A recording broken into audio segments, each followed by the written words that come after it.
Thomas Paine, Thomas Paine, Thomas Paine, Sam Adams, Sam Adams, Sam Adams, Benjamin Franklin, Benjamin Franklin, Benjamin Franklin.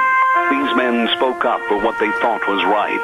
From their courage came such documents as the Declaration of Independence and the Constitution of the United States. From their willingness to speak what was sometimes unpopular but right, we enjoy such liberties as freedom of speech, the right to keep and bear arms, and freedom of religion. There are those who still wish to oppress our freedoms, and there are still patriots willing to stand up and defend life, liberty, and the pursuit of happiness. Men like Zeb Bell, who honor our founding fathers and what they stood for. It's now time for Zeb at the Ranch, speaking up and defending your freedoms. Brought to you by Magic Valley Les Schwab Tire Centers and all of the other great advertisers on the program. And now, Zeb Bell. This statement was made by a elementary school student in Florida after the 2016 election. Quote, "I can't believe my grandparents voted Democratic this year in Fort Lauderdale. Why, they never would have done that when they were alive." Think about it. Good morning, everybody. Here comes Kate Smith and God Bless America, followed by a Patriot with our Pledge of Allegiance on a Tuesday. Call in. Good morning.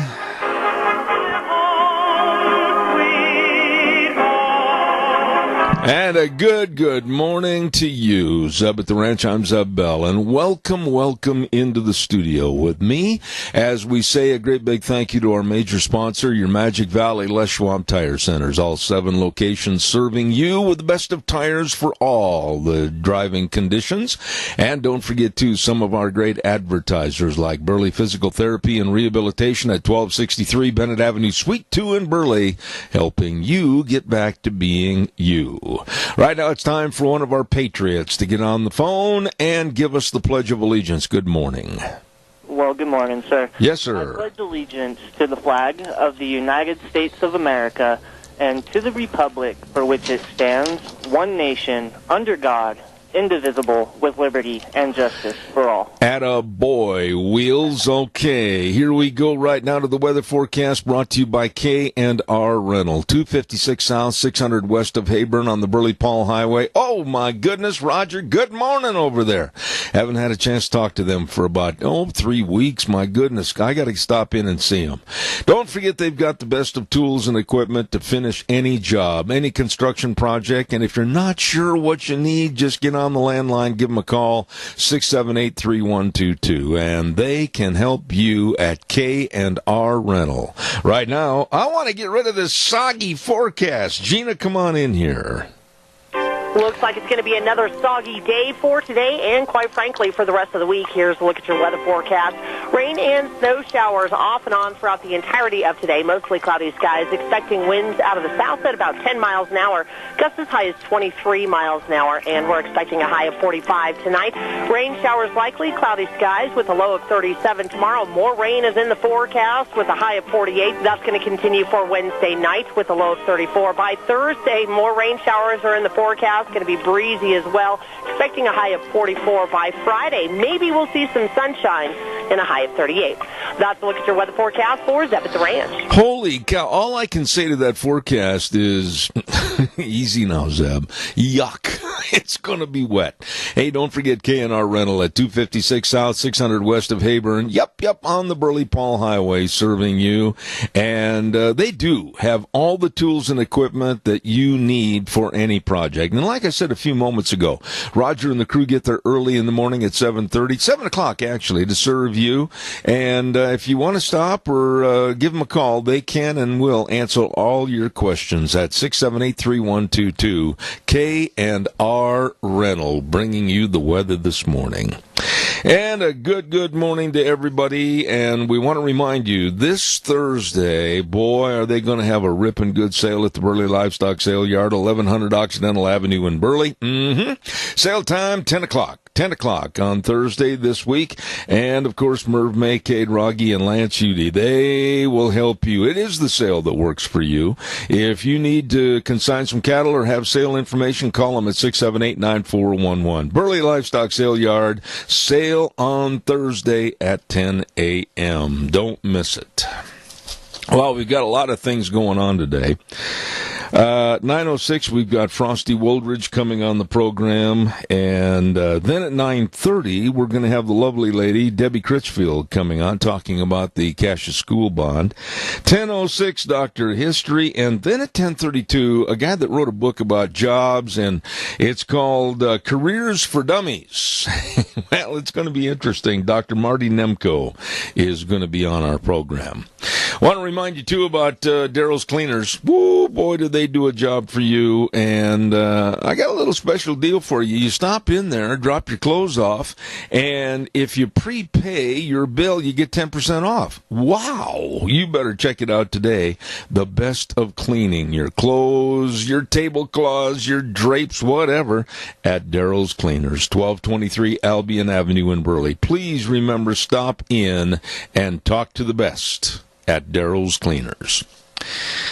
We got a whole bunch of things to talk about here this morning. First and foremost, our President Trump and North Korea's leader, Kim Jong-un, both now are in Vietnam for a summit meeting to talk about the de-escalation of nuclearization. Whew. That's hard to say fast.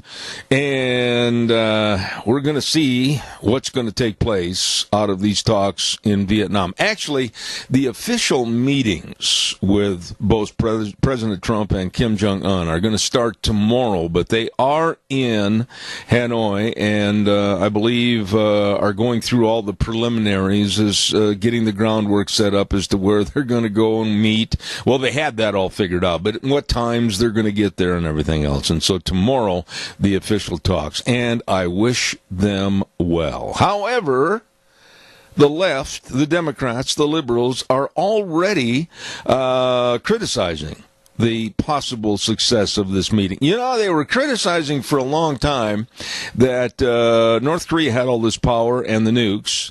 Then, when Trump kind of went over and defused a lot of the situation that would look like we were on the brink of nuclear war, then they criticized him again for some of the policies that he might have taken. Now they're criticizing him again before the meeting even starts.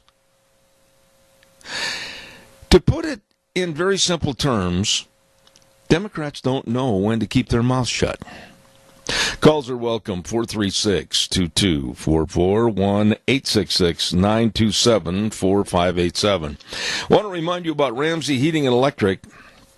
All, and that's not bragging, that's a fact, all your heating, cooling, and electrical needs. I mean, they've got it all. They've got the knowledge. They've got the expertise. They got the top-notch people. Yep. They can help you. They will help you at Ramsey Heating and Electric at 2600 Overland Avenue in Burley. Number to call, 678-0459. They're open 7:30 to 5 Monday through Friday, where they provide warm winters and cool summers at Ramsey Heating and Electric. Yeah, you know that Thursday of this week is Lunch Bunch Day. Oh, my goodness sakes, we're going to have a lot of fun. We've got a lot of gift certificates to give away, and we get there at 11:30 and start the festivities at Denny's Restaurant, 611 North Overland in Burley. And, of course, it is America's Diner. We're going to have a great meal, and then we're going to sit back and give away a lot of door prizes. Thanks and compliments to Walmart, Smith's Foods, Hanson Mortuary, Stokes Groceries, Doug Martin, Denny's. Oh, it's a lot of fun. Come join us, 11:30 on Thursday at America's Diner. Denny's Restaurant, 611 North Overland in Burley, and they have another location at 291 Pole Line Road in Twin Falls. All right, we're going to get a little heavy right now, and it's needful. Absolutely. Why are girls in athletics putting up with the transgender movement? I have been following some of these stories from when I was in Arizona for the last couple of weeks, and it needs to be brought out and stopped. The transgenders, men to becoming quote-unquote women, are destroying real girls' athletic opportunities. Now, you say, oh, come on, you probably are over-exaggerating. No, I'm not. As a matter of fact, I've got a list here of many, many stories, but this one really grabbed me the most this morning about a Connecticut high school track championship where the two girls that finished third and fourth were excluded from going on to the state finals because two transgender boys won first and second. Now, this is just one of many stories where the transgender movement is destroying girls' athletic opportunities. It's not fair, and it's absolutely ridiculous. And these two girls, they're very upset, and rightfully so, because they were outstanding athletes, and they were defeated and embarrassed by two men that were transgender. As I said, those two men won first and second in the respective races, taking away the girls' title hopes. Now, these transgenders should be allowed nothing, absolutely nothing. They should run under, if they're going to compete in sports, they should run and play under their birth gender, man or woman, boy or girl, and nothing else.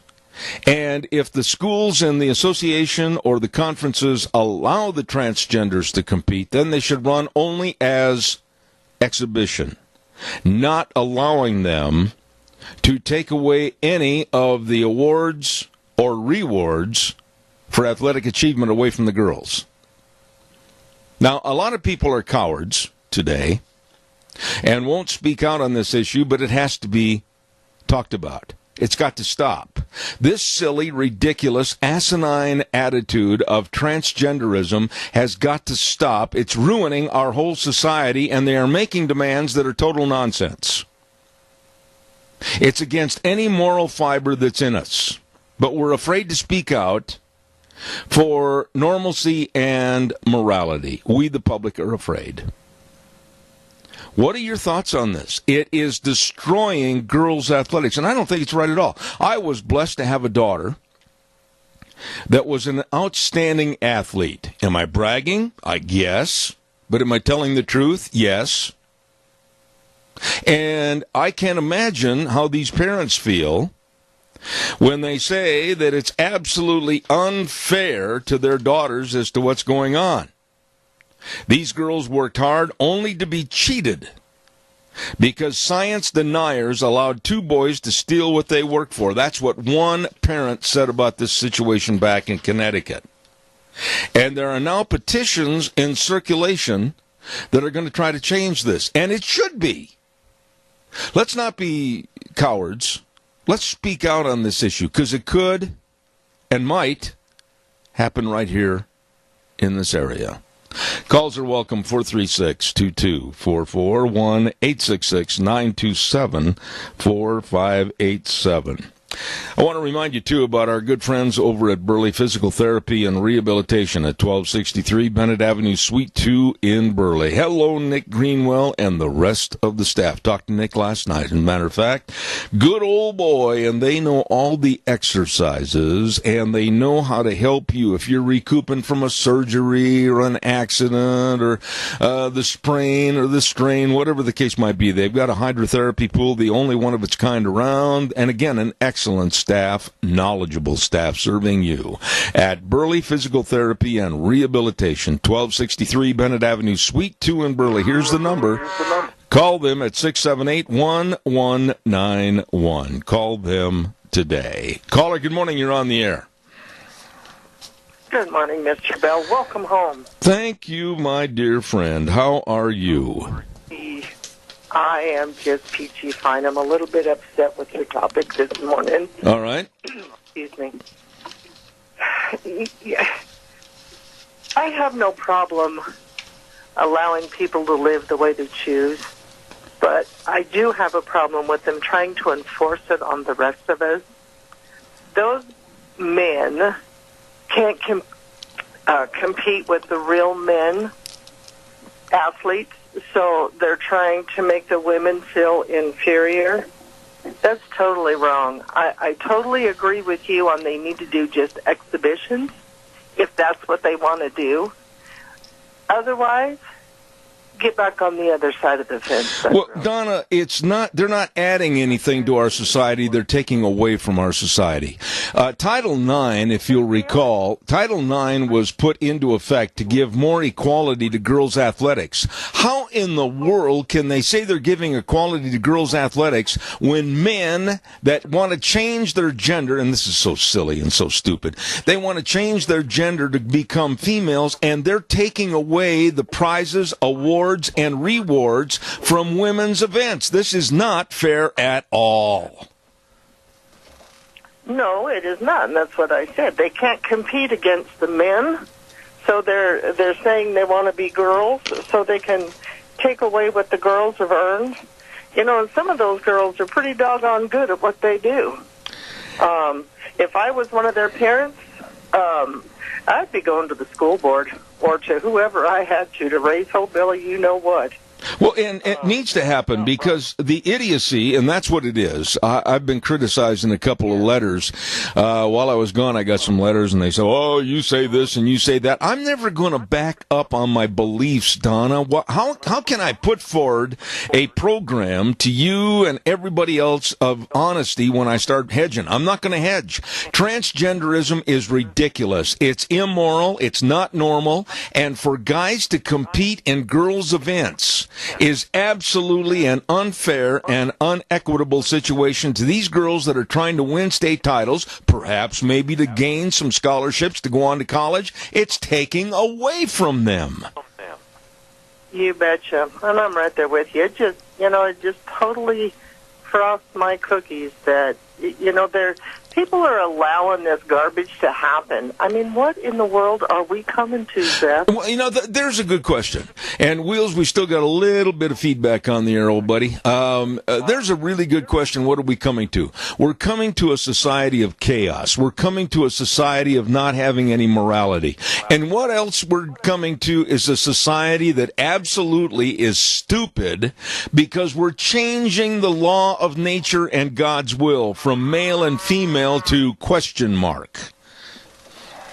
Yes, I totally agree. God created two genders. One was a man and the other was a woman, and that's the way it needs to stay. Why are we accepting this? I'm going to turn the question back to you, and then I'll take the next call. Why are we as a public and as a society, why are we accepting this total idiocy? Well, I think a lot of us, my opinion is a lot of us are too afraid to speak out. I agree. For one, like I said, if it was one of my grandchildren or one of my children, I'd be the first one in line to say, hey, absolutely no way is this going to take place in my district. I couldn't agree more. I'm very frustrated about this because I've always preached on this program, and if you want to go back in the archives, feel free to do so. I've always felt that girls' athletics, very important, track, basketball, you name it, and they should never be infringed upon by male athletes that really don't know the plumbing, and I'm going to let it go at that. I totally agree. You have a wonderful day, my friend. Thank you, my dear friend. Thank you. Caller, I'll be right there. Don't go away. I've just got to get this in quickly. I want to remind everybody about Dino's Septic Service. Yes, they are the best at what they do. They have long been known as the best of septic tank pumping and water and sewer lines installed and septic inspections, sewer and sink drain lines cleaned, mainline irrigation installation and repair. They are the best at what they do, and they recently expanded to better serve more people in this area. Dino Septic Service. The numbers to call, 436-6526 or 678-1638. With a big truck that says smells cargo on the way, Dino Septic Service, you call them today. Caller, I thank you. Go ahead. You're on the air. Morning, Zeb. It's good to hear you back, Ben. Thank you. My oldest boy is 17, and I kind of had a discussion about this and many other topics similar to this. I need to have him turned up, Wheels. Turn him up and ride the game, please. Thank you. Go ahead. Go ahead. Anyway, we talked for about 3 hours on this topic and other topics similar to this. and he's 17, and his deal was with it is a lot of the people who do this transgender thing they're confused themselves, but not only that, but the way they're acting out and the way they're lashing out is damaging their cause. And most kids don't really believe in transgenderism, at least in his school. It's just a way of getting around the edge of being, I guess you'd say, the low end of the athletic department on the male side, if you know what I'm trying to say. You get it, They can't compete with the boys. They got to go compete with the girls. They can win something. That's the only way they're going to feel better about themselves. And it's all, I do it to fit in, and I do it to look good, and I do it because I'm cool. And anyway, I'll let you go with that thought. Riley, tell your son that he's very observant and understands what's going on. I appreciate that. I hope you have a wonderful day. Thank you, sir. You too. Stay dry. All right. Thank you. Yes, sirree. For some reason, boy, we got a wine on the line this morning. Wine on the line. I love that. Thank you. Calls welcome, 436-2244, 1-866-927-4587. I don't understand why we're allowing this to happen in our society. And don't think for a minute that our conservative area is going to be immune to these problems in the future. We have had many stories about these problems that are caused by transgenderism. I remember vividly the guy that he had about 3 days growth beard, wearing a wig, and he was 6'11", and he was playing for a girls' college basketball team. And it was allowed because he was a transgender. This is completely false. How can you establish any athletic records? Like Mary Jones ran the 100-yard dash in 10-1. Oh, wait a minute.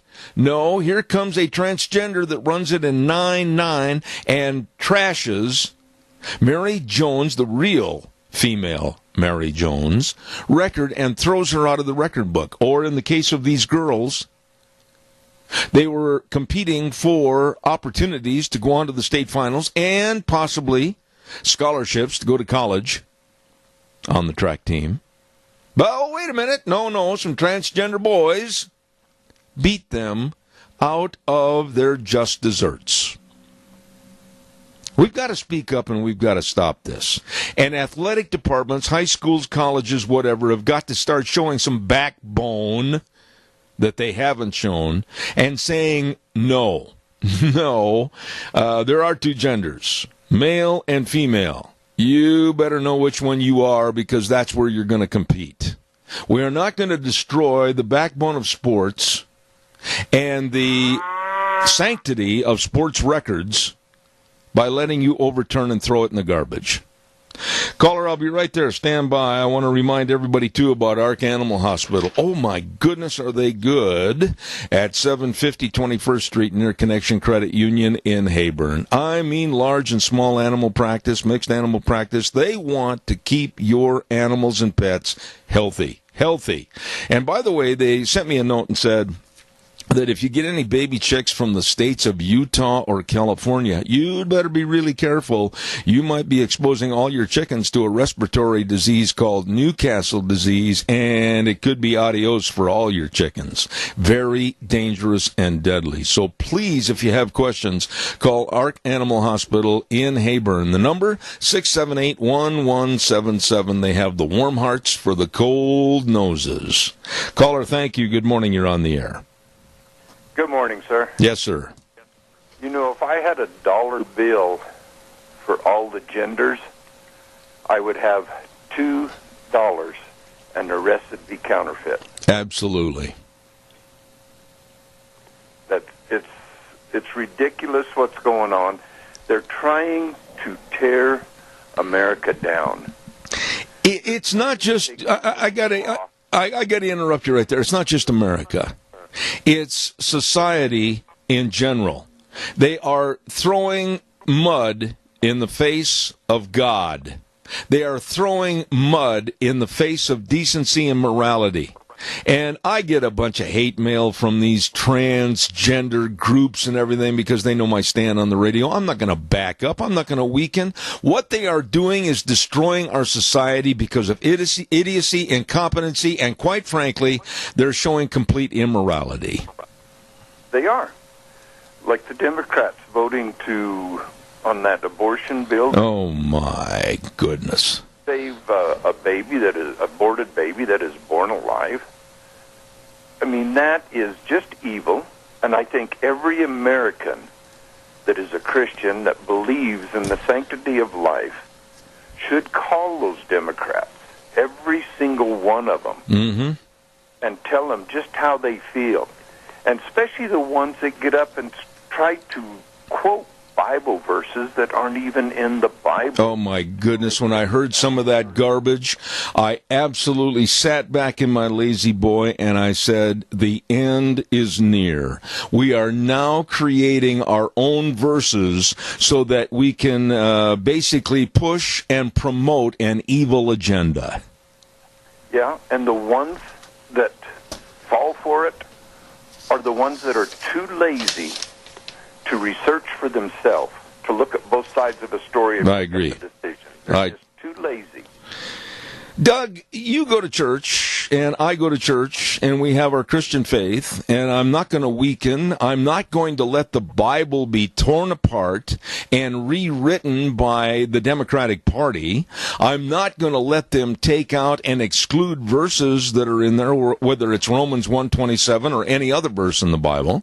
I'm not going to be changed by mankind. And if you'll read the Bible and understand the Bible, and I know you do, these are things and signs that show we are going to heck in a handbasket, and God's getting pretty upset up there in heaven, I think, and he's about ready to put thumbs down on mankind.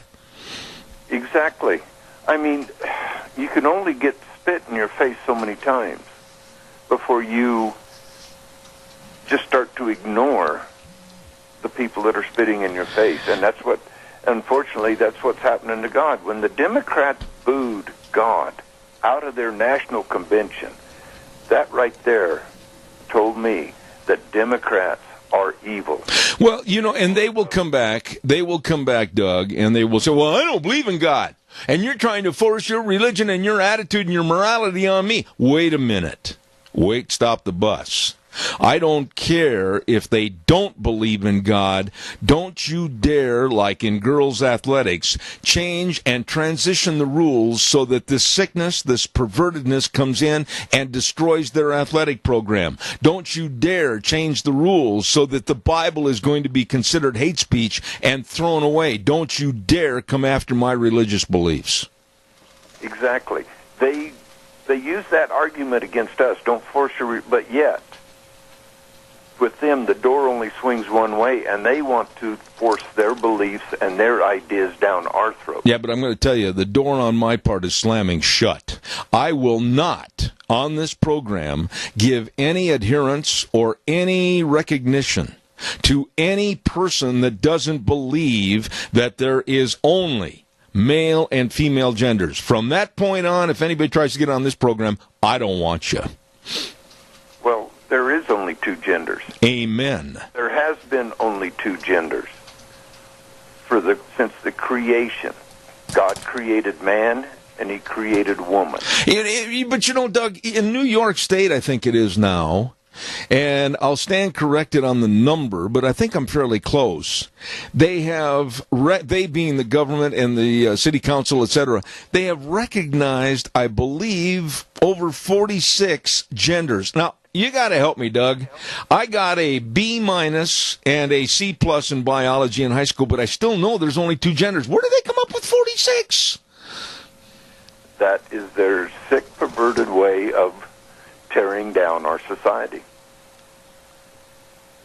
The left and the people that are behind all of these, pushing these ideas of men competing against women because they feel like a man or a woman today, or men going into women's locker rooms because they feel like a woman today, is tearing down the basic principle of humanity. Well, the whole concept of acceptance of what they're trying to promote is one that's very dirty, evil, and will never happen to me or by me on this program. I will never accept it. And I look at pastors, and I'm going to go back to the pastors on this situation, and I dare you to dispute this against what I'm going to say. It's high time, past time, that pastors look at the daily activities that are going on in our communities, our society, our United States, and for that matter, the world, where people are trying to create a abnormal and a complete adversity against any morality. We've got to stand up and speak out, Doug. Exactly.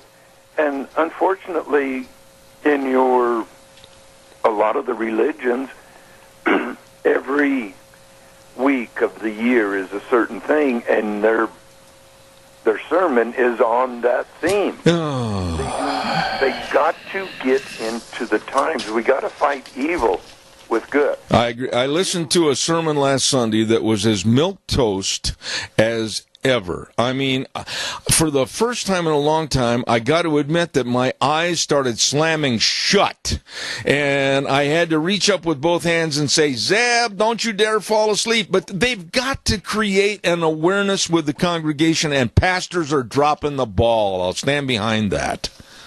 Yes, I agree with you 100%. I got to run. Thanks, buddy. I appreciate it. All righty. And one more thing. We need to call the Democrats on this gun bill and our Republicans that they're trying to pass through the House. Oh, my. It is outrageous what they want to do, that you could go to federal prison for a year if you loan someone a gun to protect herself from somebody who is abusing her. And it's so ridiculous the way this is written and perhaps perceived, that if you're going hunting, now tell me if I'm wrong on this, but I was told this last night. If you're going hunting and your good friend or your nephew or your son maybe has broken or lost or doesn't have a weapon that is necessary, a rifle that's necessary, if you loan one to them, you are against that law also. Exactly. This is their way to get gun control, inch by inch. Yeah. I'm late. You need to let them know. No way. I got to run, Doug. Really, I'm way late. Thank you very much. All right. Hey, everybody, let's do what we can for our seniors. Let's support them. Though two here in the Minnecasia area are struggling, Burley's struggling, and so is Rupert. Let's do what we can to donate. Amen. God bless. Thanks, Doug. All right, calls welcome, 436-2244, 1-866-927-4587. I want to talk to you about Berry Equipment and Rental. 159 West Highway 30 in Burley, 465 Addison Avenue West in Twin Falls, and the Nampa location. Hey, by the way, Deanne, is Juan going to be on Thursday morning? You're checking. She shrugs her shoulders and looks in total disbelief at me asking her that question. Well, we're going to find out and have him on the air at hopefully 10:23 on Thursday. Berry Equipment and Rental. Oh, my goodness. They've got all the retail equipment sales and the equipment rentals. They've got a whole corral full of Bobcats. They've got all the shapes and sizes of the Bobcats. And don't forget, they're offering financing at 0% for 60 months. You better check it out today at Berry Equipment and Rental. Sales, service, and parts, Burley, Twin Falls, and Nampa. Also, want to remind you, too, I got to get my papers straightened out here for a second. Oh, this is going to be a ripping good sale. Yeah, we had Cordell on the program yesterday. Let me get my papers here real quick. The Sheridan Ranch Bull Sale is coming up this Saturday, and it's going to be at the Burley Livestock Sale Yard.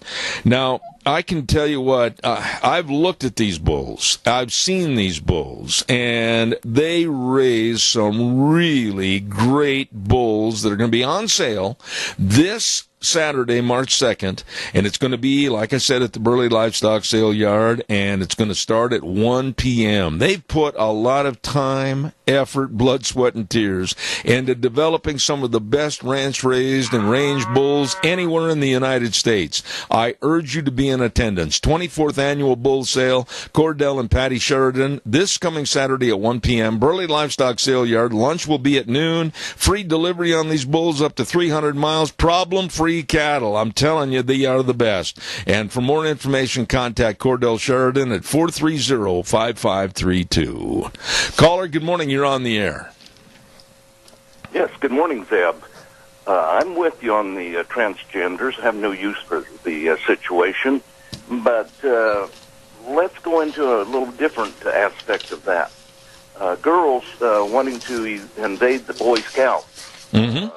Maybe the girls are getting their upcomings with the boys entering into their events, sports events.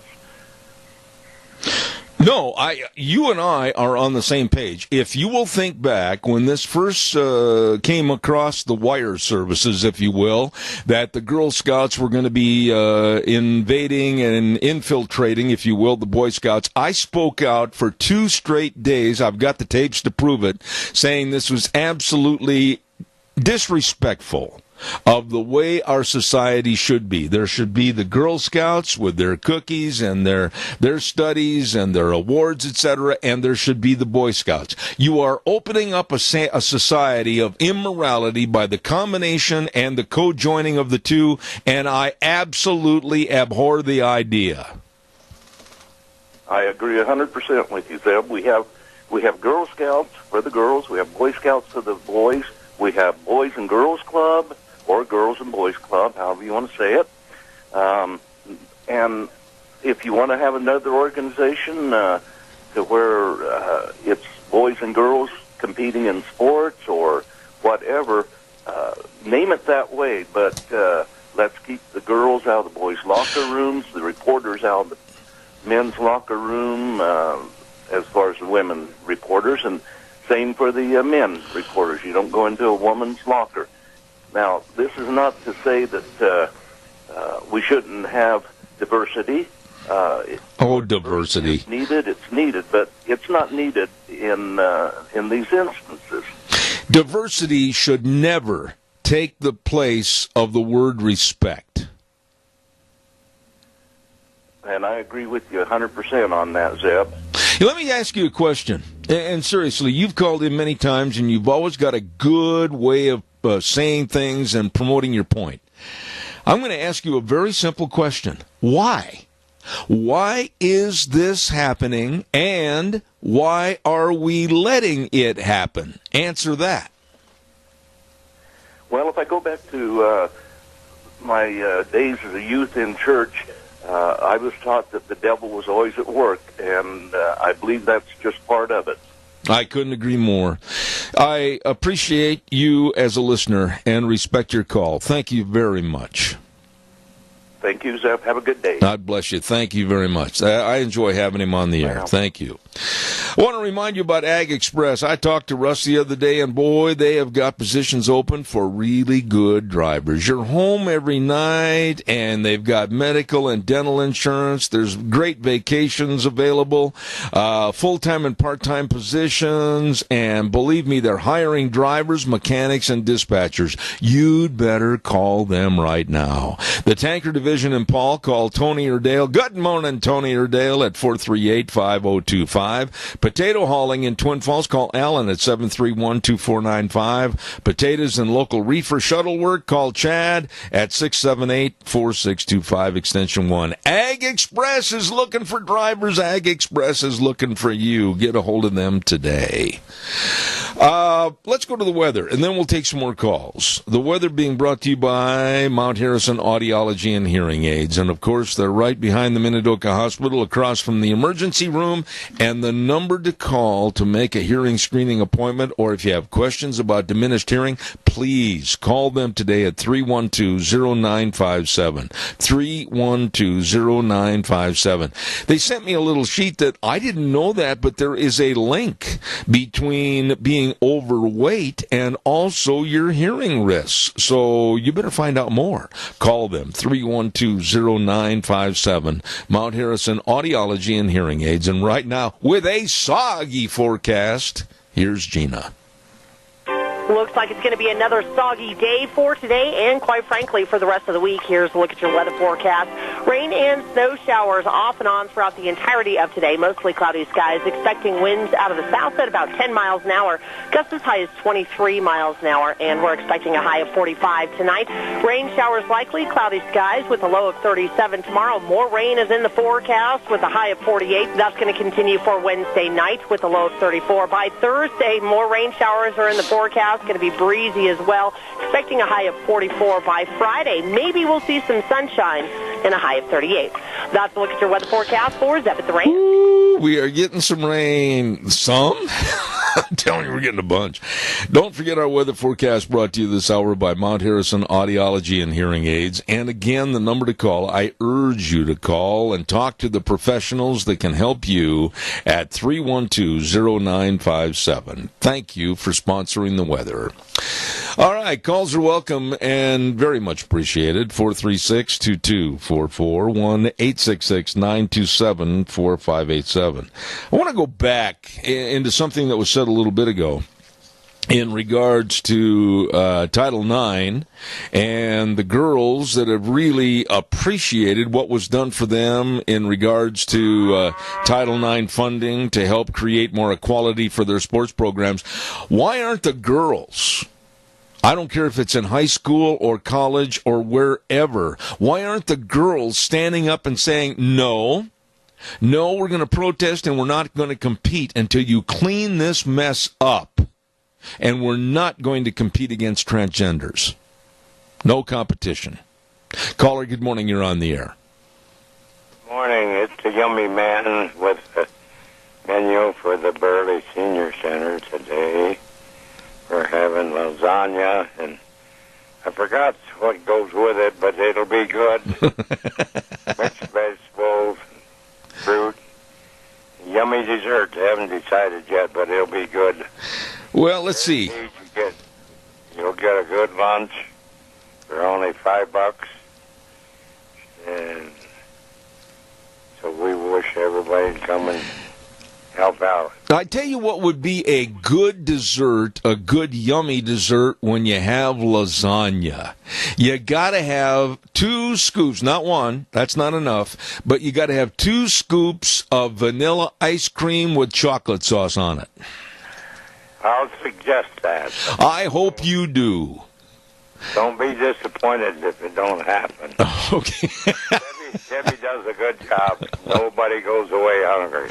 All right, Joe. God bless you, man. Thank you so much for your call. Thank you. All right. Have a good day. Bye. The Senior Junction and Yummy Food. Joe, thank you very much. Calls welcome, 436-2244, 1-866-927-4587. Just when you're hoping and praying that Alexandria Ocasio-Cortez just goes away, just please shut up. Go sit down. Don't say anything more that is so totally stupid. She does it again. Now she comes out and says that humans need to stop having children to save the planet. You know, I'm beginning to think that our society is so gullible and has had such a poor education in understanding the basics of science and everything else in this world, that we're buying into this ludicrous, stupid, asinine attitude of, we're all going to die in 10 years. The climate's going to burn us up. It's terrible. And now stop having children to save the planet? The obvious question would be at that point, save it for whom? This woman is a total kook. I would just love to have her on this program. I really would. Sitting right straight across from me and look her in the eye and say, how can you promote such absolute stupidity? Well, the Green Deal, why, it's going to save us all. Well, her and Kamala Harris are saying, well, who cares about the cost of the Green Deal? It's only $193 trillion. Wait a minute. Stop. Math was not one of my courses that I really liked going to. When the bell rang, I wanted to get out of there as fast as I could. But I heard somebody say this morning, and I can't dispute what they said because I'm not sure how to even figure in those high numbers.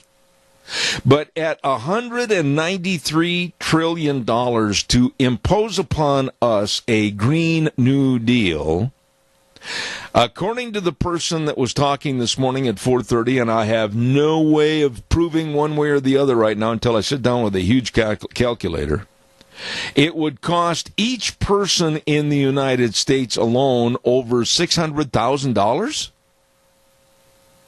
Somebody out there do the math for me, please, and help me. But the absolute foolish, childish, ridiculous, you can pick out any words you want, against Alexandria Ocasio-Cortez and what she's doing to totally disrupt the news media. I mean, those are all the stories right now. Climate change, we got to go along with the Green New Deal.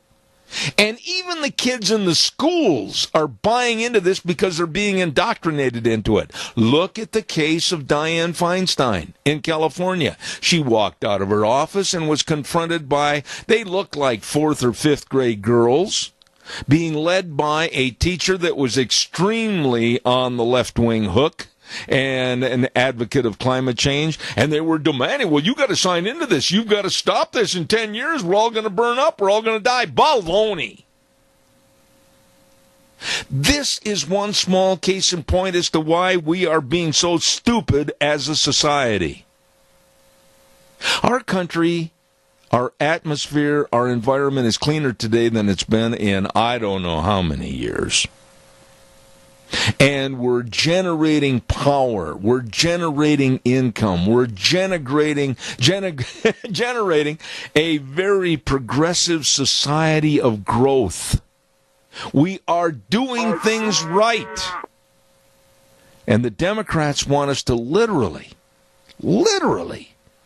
live in caves and perhaps sew leaves together to keep warm.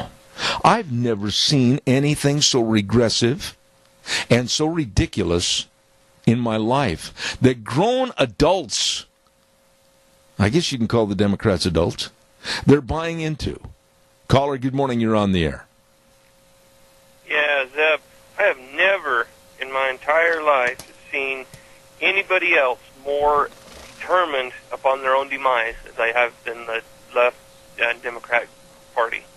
They are so determined to have the human race vanished off the face of the earth that it's ridiculous. I've never seen anybody hate themselves as much as they hate themselves. Exactly. Okay to have abortions right up till the baby is born. We're going to burn up and climate change. We're all going to drown. We're all going to die. So we got to quit having kids. And we can't raise animals for meat to feed ourselves, and we can't pull the energy out of the ground so we can heat our homes and keep ourselves warm and be productive. We can't do this. You know, I have never seen as many stupid people in my life so anxious to kill their own species off. It is ridiculous, and that's what they're doing. They are promoting the extermination of the human race and themselves. Absolutely. It's mind-boggling. It's more than mind-boggling because I don't understand why you, me, everybody else isn't absolutely laughing in their face and saying, go away, go back into your little corner, sit on your little rocking chair, think about what you're promoting, and when you grow up, come back and talk to us. Riley, I got to run. Thank you so much. Yeah, bye. Appreciate all the calls. I've got time maybe for one more, but I want to tell you the Founders Celebration at your Magic Valley Les Schwab Tire Centers. Doing the right thing since 19 1952. It was a blessing, and I mean that, to meet Mr. Les Schwab, and I met him up in Prineville, Oregon years ago while I was up there announcing that rodeo, and what a nice man. Everybody spoke so highly of him and the great business that he had formed, the Les Schwab Tire Stores. Well, all 7 of the Magic Valley Les Schwab Tire Centers are having some great buys for you right now, and some of their best-selling tires are on sale during the Founders Celebration, including the Ultra Z900 and the Eclipse tire, and for your cars and pickups and SUVs, the Open Country AT and the HT tire. Oh, the tread designs, oh, the safety factors, all of this and more. You check it out today at your Magic Valley Les Schwab Tire Centers, Lane and Rupert, Dave on Blue Lakes and Twin, Mike and Buell, Mike and Jerome, the Twist family and Paul, great folks, Daniel on Pole Line in Twin Falls, and Randy on Overland in Burley. Your Magic Valley Les Schwab Tire Centers, the best. Got to run, and we're going to be back next hour with Frosty Woldridge and then Debbie Critchfield. Don't you go away. We got a lot of things cooking right here on Zeb at the Ranch. Thanks for tuning in. We'll be back in about 7 minutes.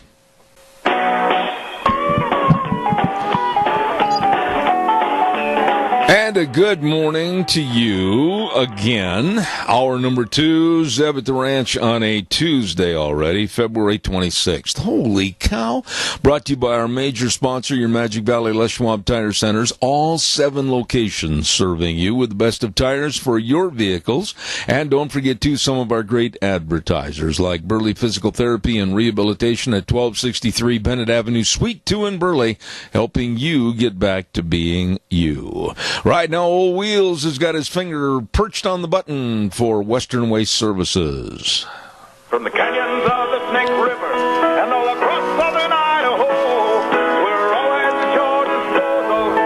Western Waste Services, we care about our community, our resources, and this great land. Western Waste Services is lending a hand, always at your disposal. Western Waste Services. You know, we have those folks on the air occasionally talking about all the different services of Western Waste Services, always at your disposal. And, you know, it's not that far away to be thinking about planting season and, you know, you might need the porta potties in the fields and everything. Well, check it out. They've got all the porta potties and they can help you. Just give them a call. 734-6969, Western Waste Services, always at your disposal.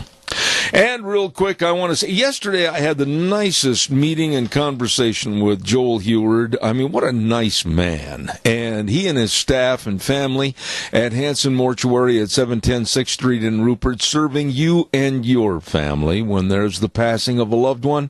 And always with the highest ethical standards, with unquestioned integrity. I urge you to write that number down and find out more of the pre-planning of funerals that we all should have to alleviate a lot of the stress and worry for our families. 436-5636. That number again, 436-5636.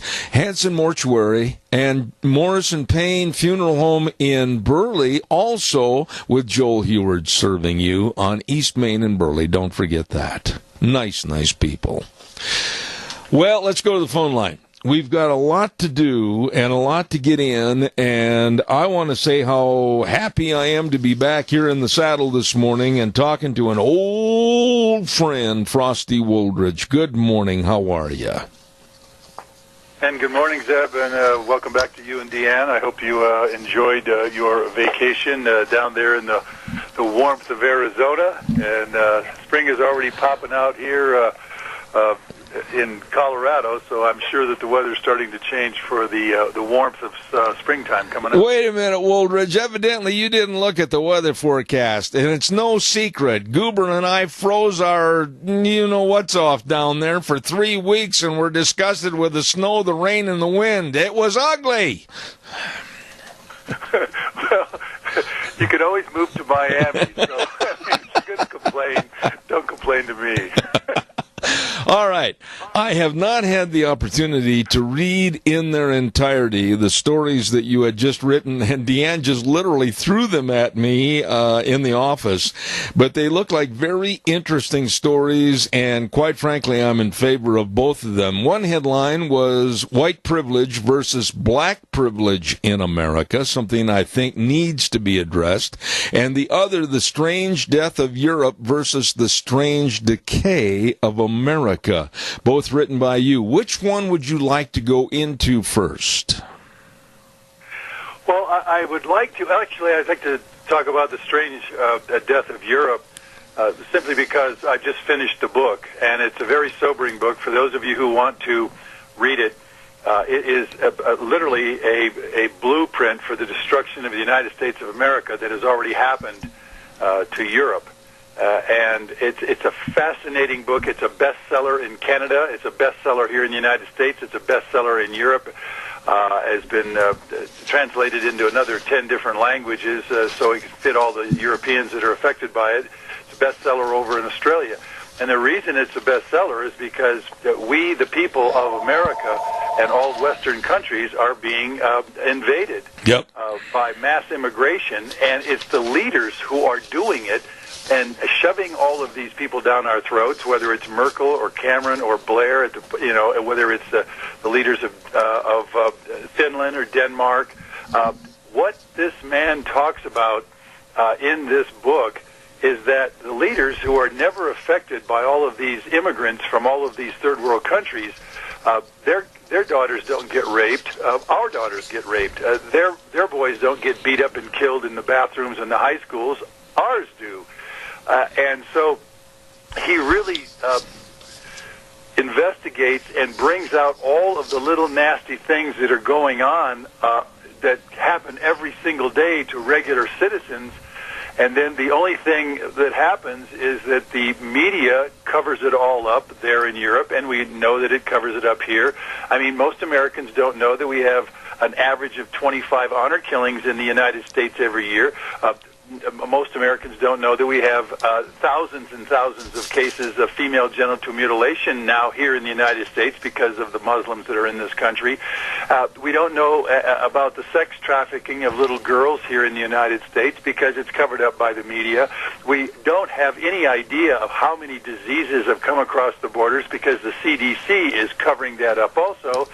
And so what you have is a book that exposes it. This journalist, he's British, and he's absolutely meticulous. I mean, I am thrilled to see a meticulous journalist like Douglas Murray. And the real tragedy and the real terror is, and as a matter of fact, I gave a speech last night, the perfect storm gathering over America, to an organization here in Golden, Colorado. And I showed the 5-minute video with Roy Beck about how the third world adds 80 million new babies net gain every year. And then I showed the second one called Immigration Off the Charts, showing this country, because of immigration, adding another over 325 million more people to America here in the next 70, 80 years. And anyway, the audience was stunned. And then I talked about all of the other consequences sociologically, and right on down the line, like this audience, your audience has heard over the last 15, 16, 17 years. And so I like I say, I am just blown away by the strange death of Europe, because it is a benchmark for the strange death of America. Well, I'm just going to jump in here, and I want to relate to you, and I'm going to send you a copy of this op-ed that was written by a former Attorney General for our state of Idaho, Mr. Jim Jones.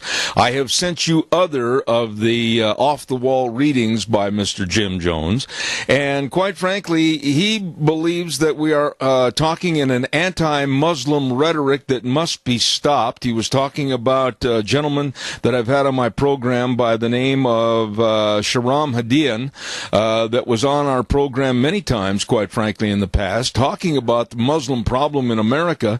And he made a comment in his op-ed. I'm talking about Jim Jones in his op-ed, Frosty. He said, quote, "We really don't need a religious zealot to foment suspicion about or hatred against these good people, referring to Muslims.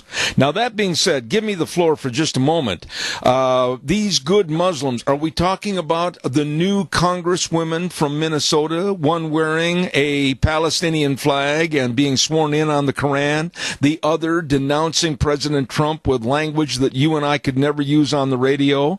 Are we talking about the Muslim Brotherhood that was so powerful in the Obama administration? Are we talking about the imam that said before he dies he's going to see the black Muslim flag over the White House? Are we talking about the female terrorist that wants to come back to America after she said that she would like to see all Americans killed? What are we talking about here? We're talking about nonsense with the Muslims that absolutely hate us.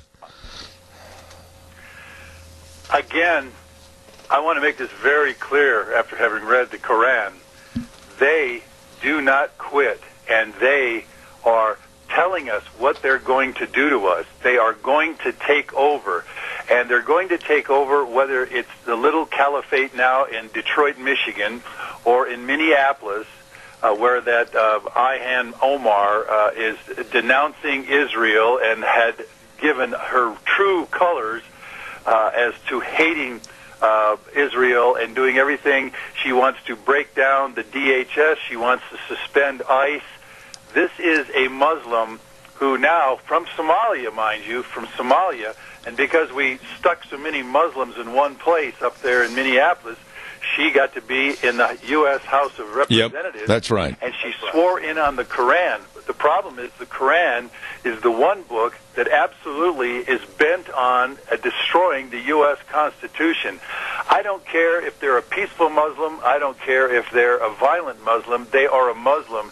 And the end result is, and the prime directive is to convert or kill all non-believers. That means all of us, the United States of America citizens.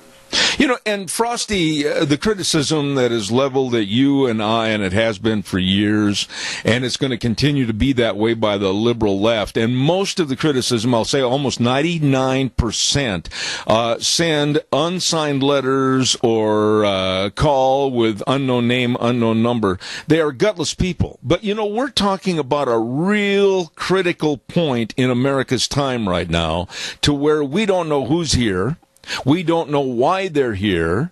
We as taxpayers are paying basically for their being here, and I, for one, am fed up with it.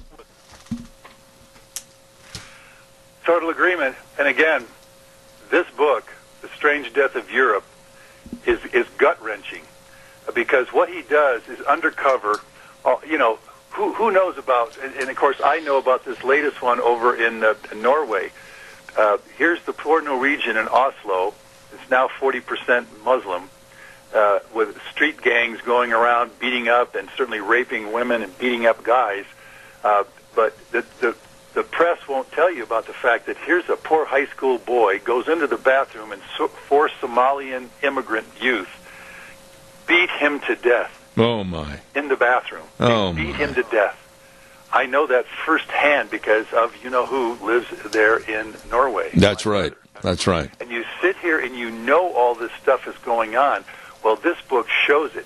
And he depressingly says at the end of the book, Europe will never be European again. We've got 50 million Muslims over here. They're absolutely deforming everything that is Western culture, and the leaders are absolutely augmenting it and facilitating it. Merkel and right on down the line have destroyed their own countries, and they're doing it with a methodical continuing to pull in these Muslims and these North Africans and these Central Africans and these South Africans. And these people are Bush people.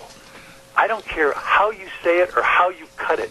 How do you take somebody that's literally a Bush person from the middle of Africa and stick them into Paris and think they're going to be interested in the Louvre, think they're going to be interested in Van Gogh, think they're going to be interested in maintaining a European culture which is so advanced compared to that Bush person out of Somalia? I don't care who starts yelling at me and all the names they can call. I'm going to stand up for America. I'm going to stand up for our culture, our language, our success as a civilization. I'm sure not going to sit here and bend for all of these people that are just like the leaders of Europe who have destroyed Europe. And he says in his book, going back. The new Europe is going to be everybody else's country. It's not going to be Europeans. And already cities across Europe, the Europeans are becoming minorities in their own cities. And it's a guaranteed demographic fact that Norway and Sweden right now, the Norwegians and the Swedes are going to become minorities in their own countries well within the mid-century.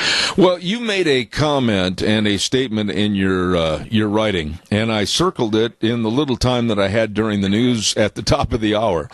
And I want to quote this and talk about it. Where you see huge power elites sitting in their ivory towers dictating third world endless immigration into first world countries, those power brokers never live in or with the results of what they created. That deserves a lot of discussion, because here we're being told by the Obamas, we're being told by all the so-called elites, the Durbins, the Feinsteins, the Pelosi's, etc.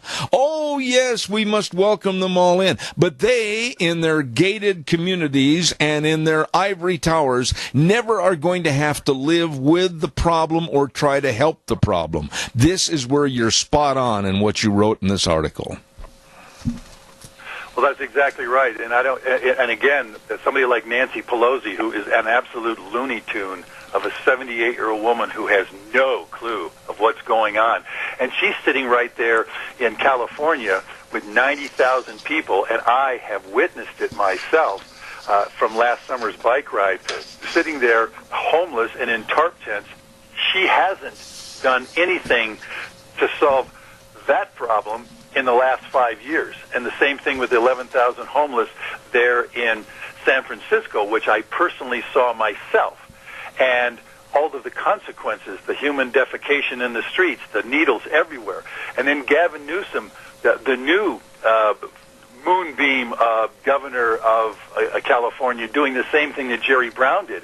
Again, these people are so high up and so protected from what they are committing against us that they can't see it. They really have no right whatsoever to be leaders, because what they're doing is absolutely destroying the foundation of America and our U.S. Constitution and our entire way of life. Those are the facts, and I'll stand by those. And they can come down on me all they want. They can come down on you, but the facts are not racist.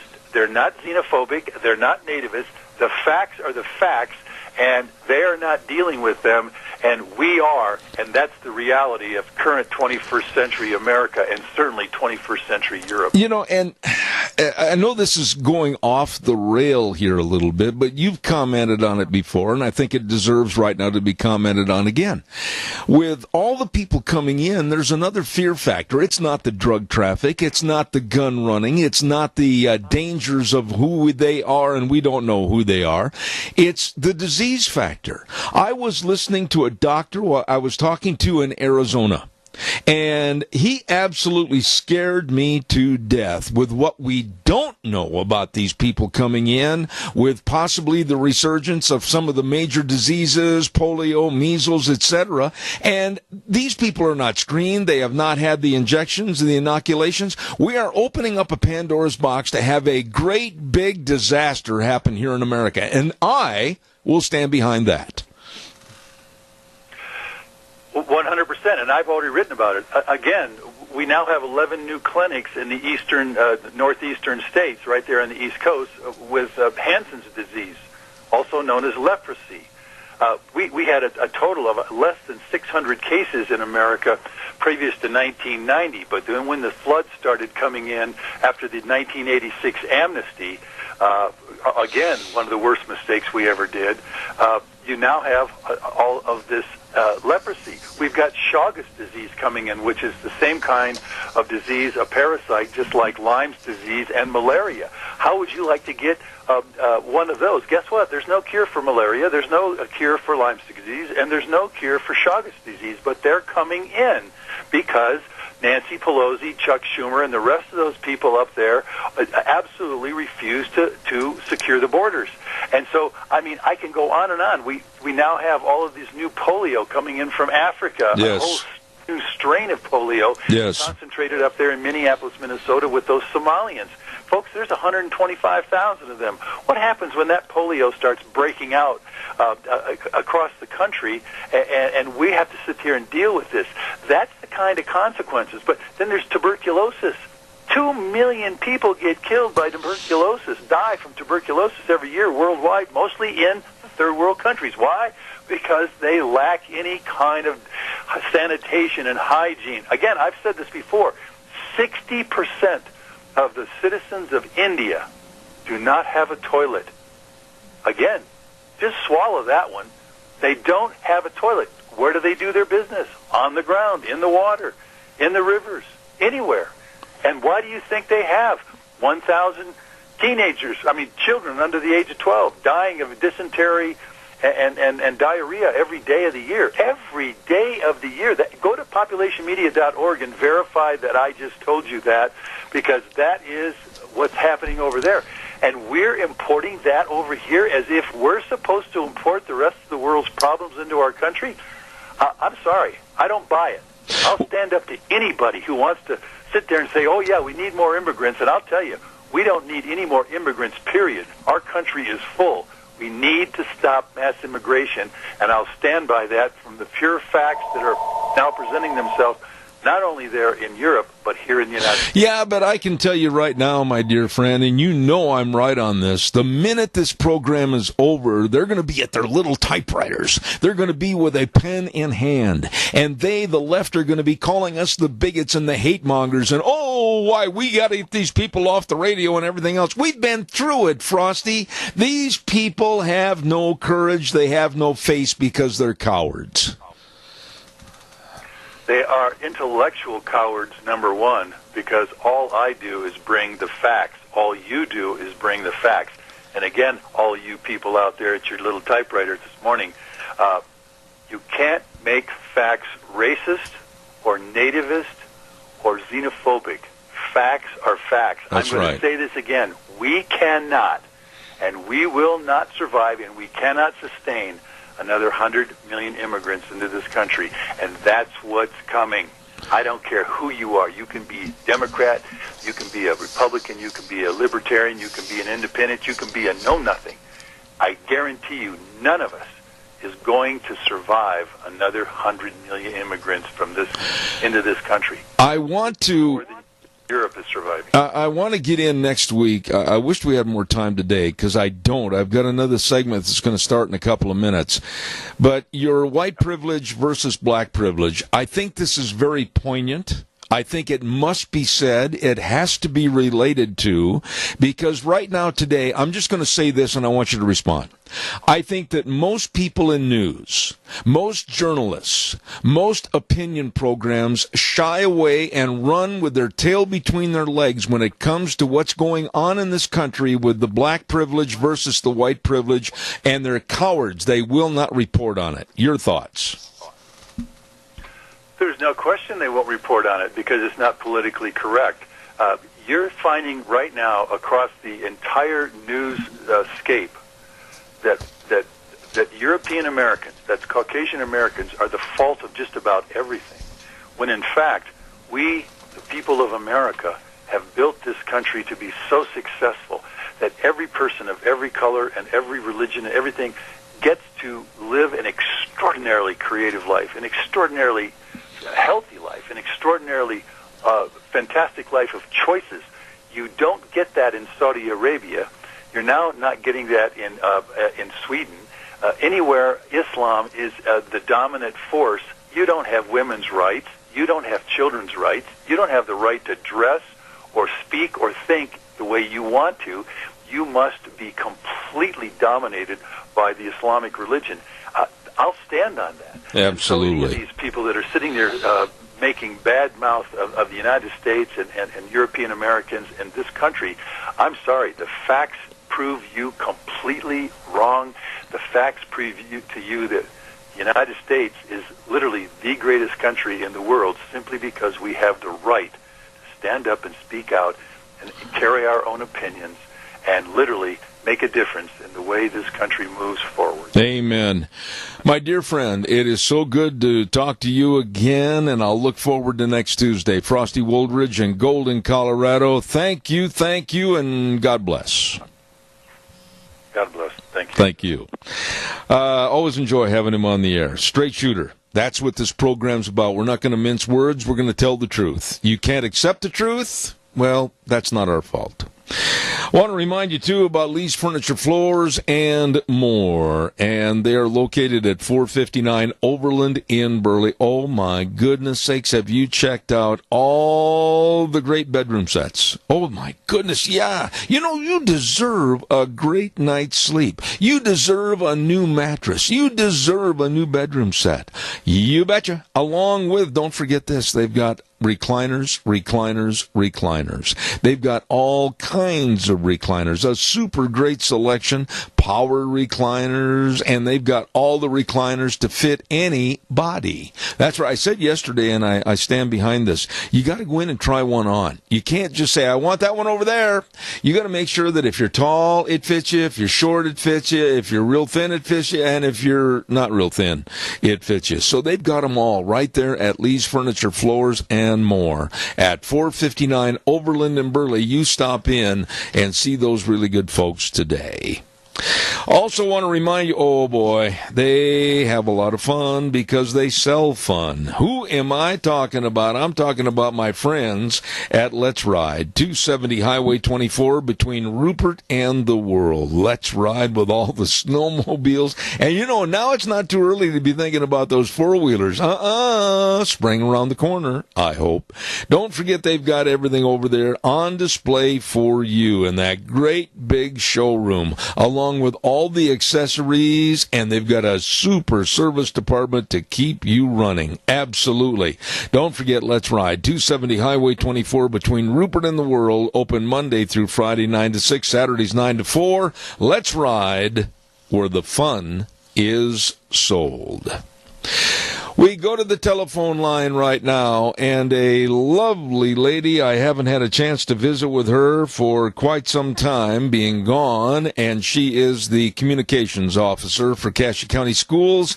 Good morning, Debbie Critchfield. How are you? I'm doing good, thank you. I've got a little bit of a, a little frog in my throat today, but coming along. Well, that's because, were you cheering at the wedding? Cheering that we were done. Yes, that's what I was cheering about. Oh, Debbie, you do a great job as the communications officer, but let's get real serious right now because there is a great big school bond election going on in not too many more days.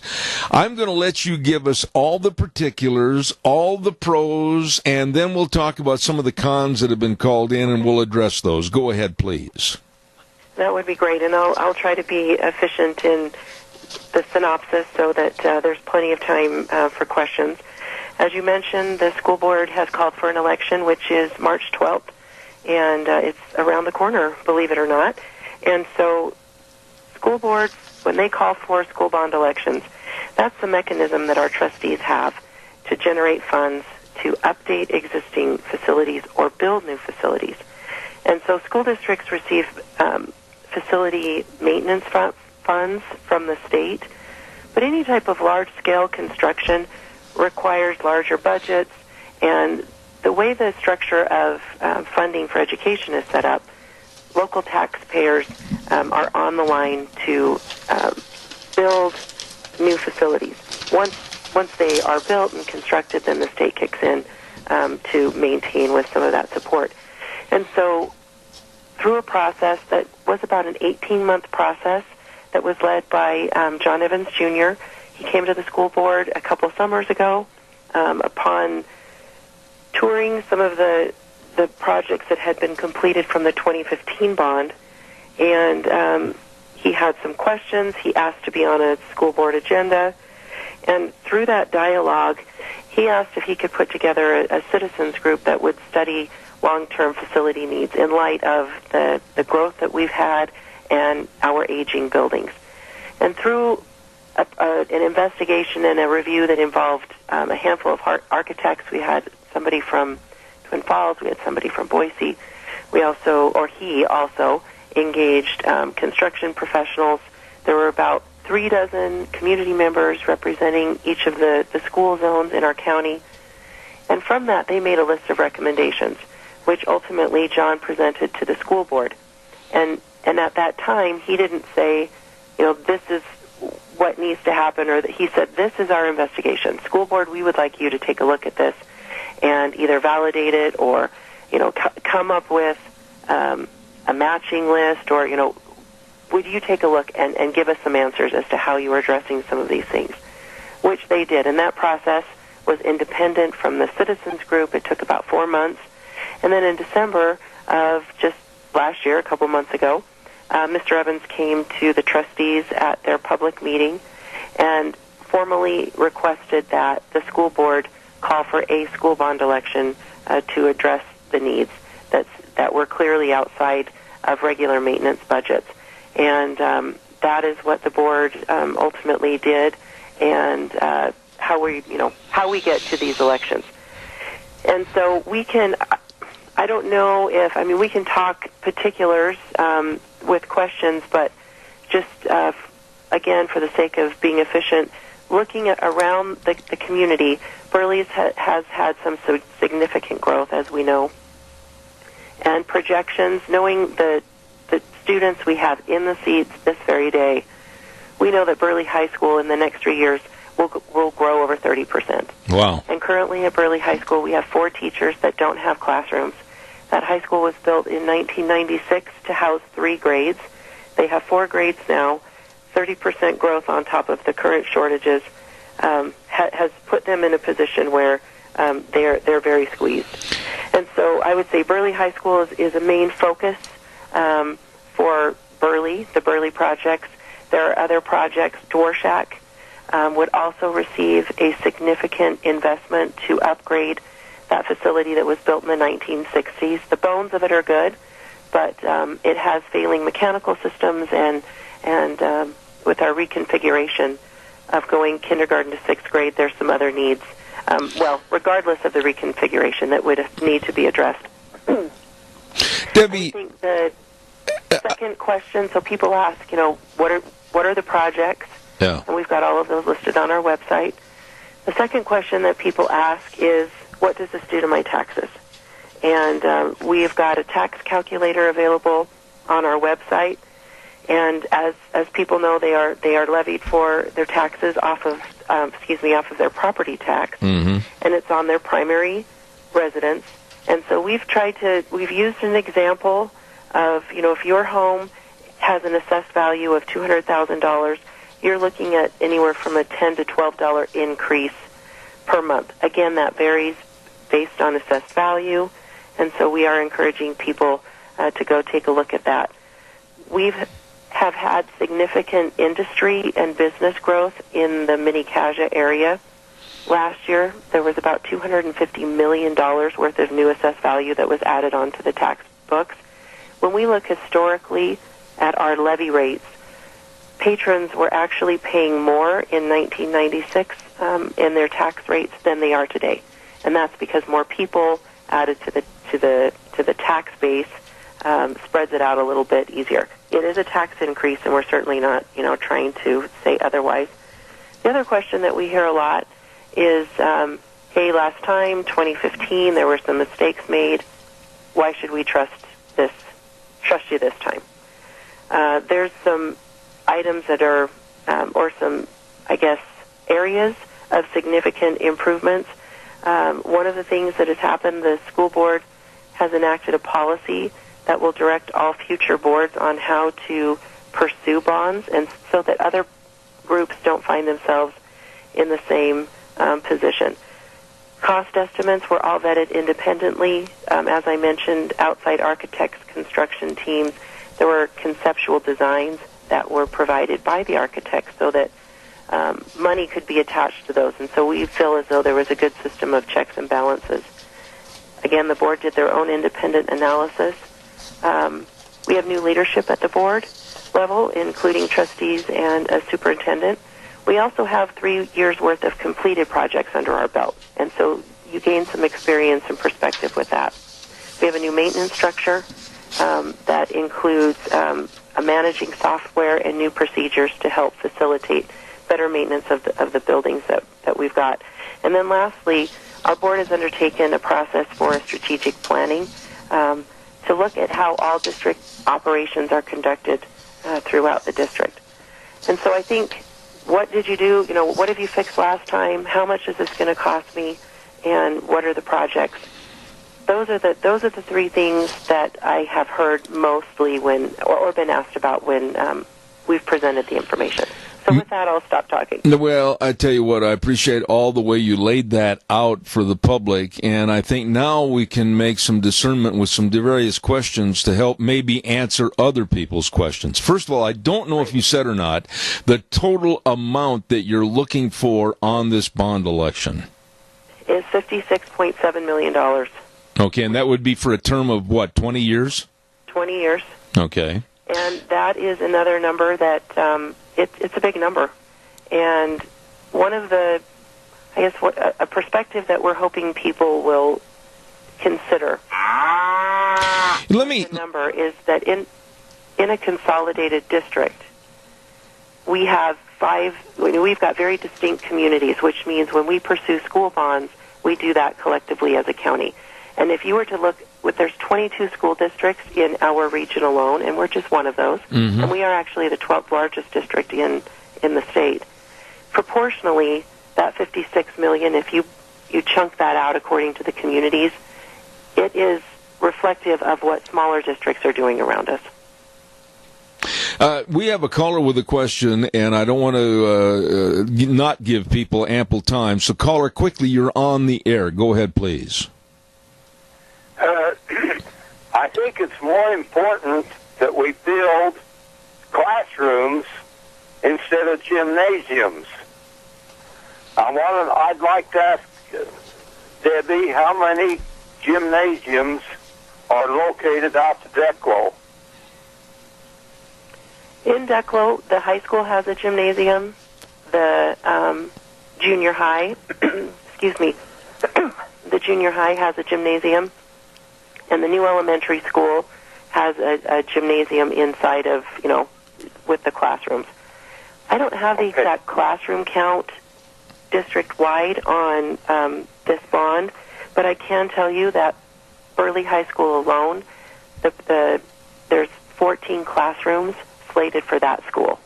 And so I believe, and I think that we could show with the projects that there are more classrooms on there, but we have heard in the communities a need for more gyms. And so when I say more, there's on the list, there's a gym for Burley Junior High. Right now they've been using the gym at CSI. When CSI bought the old Burley High School, there was a 20-year agreement, a 20-year lease that was put into place with the school district. CSI said, we'll let you use this gym for 20 years until you find your own solution, because we're going to, at some point need to have that. And for a variety of reasons, nothing has happened. And so that lease was up last year. They've been a good neighbor to us and will continue to help. But they've also expanded and grown, and they have plans for classrooms and a gym on that campus. And so we're looking at how we solve that problem for ourselves long term. I need to jump in here. Part of this $56 million that we're asking for, is that going to take in some of that $15 million that was misconstrued or misplaced or whatever happened to it? Only a small portion of that. We were able to, with good budgeting and some lower costs building, to accommodate some of the things that we weren't able to do. However, this bond does take in the completion of Declo Elementary, finishing off a classroom wing, the classrooms at Burley High School, and the remodel at Dworshak.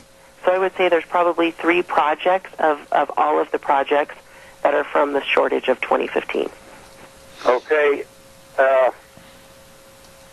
I have not been in the new Malta gym, but I've been told that they cut money out there by the people cannot sit straight. They have to sit side saddle in that gymnasium to watch a ball game. And I don't think with all this money that we should be cutting back on things. People should be able to go to a ball game and be comfortable. They should be able to go to a school and be comfortable, no matter what part of it takes part. I'll just hang up and you go ahead. Thank you. You know, Debbie, go ahead and respond to that, and I want to keep you informed that I have roughly about 7 minutes left, and there's other areas I want to get into, so go ahead and quickly respond to the caller. Yeah, I'll address the new gym in Malta. It actually seats more people than their old gym, or the gym that they had. I don't want to say old gym.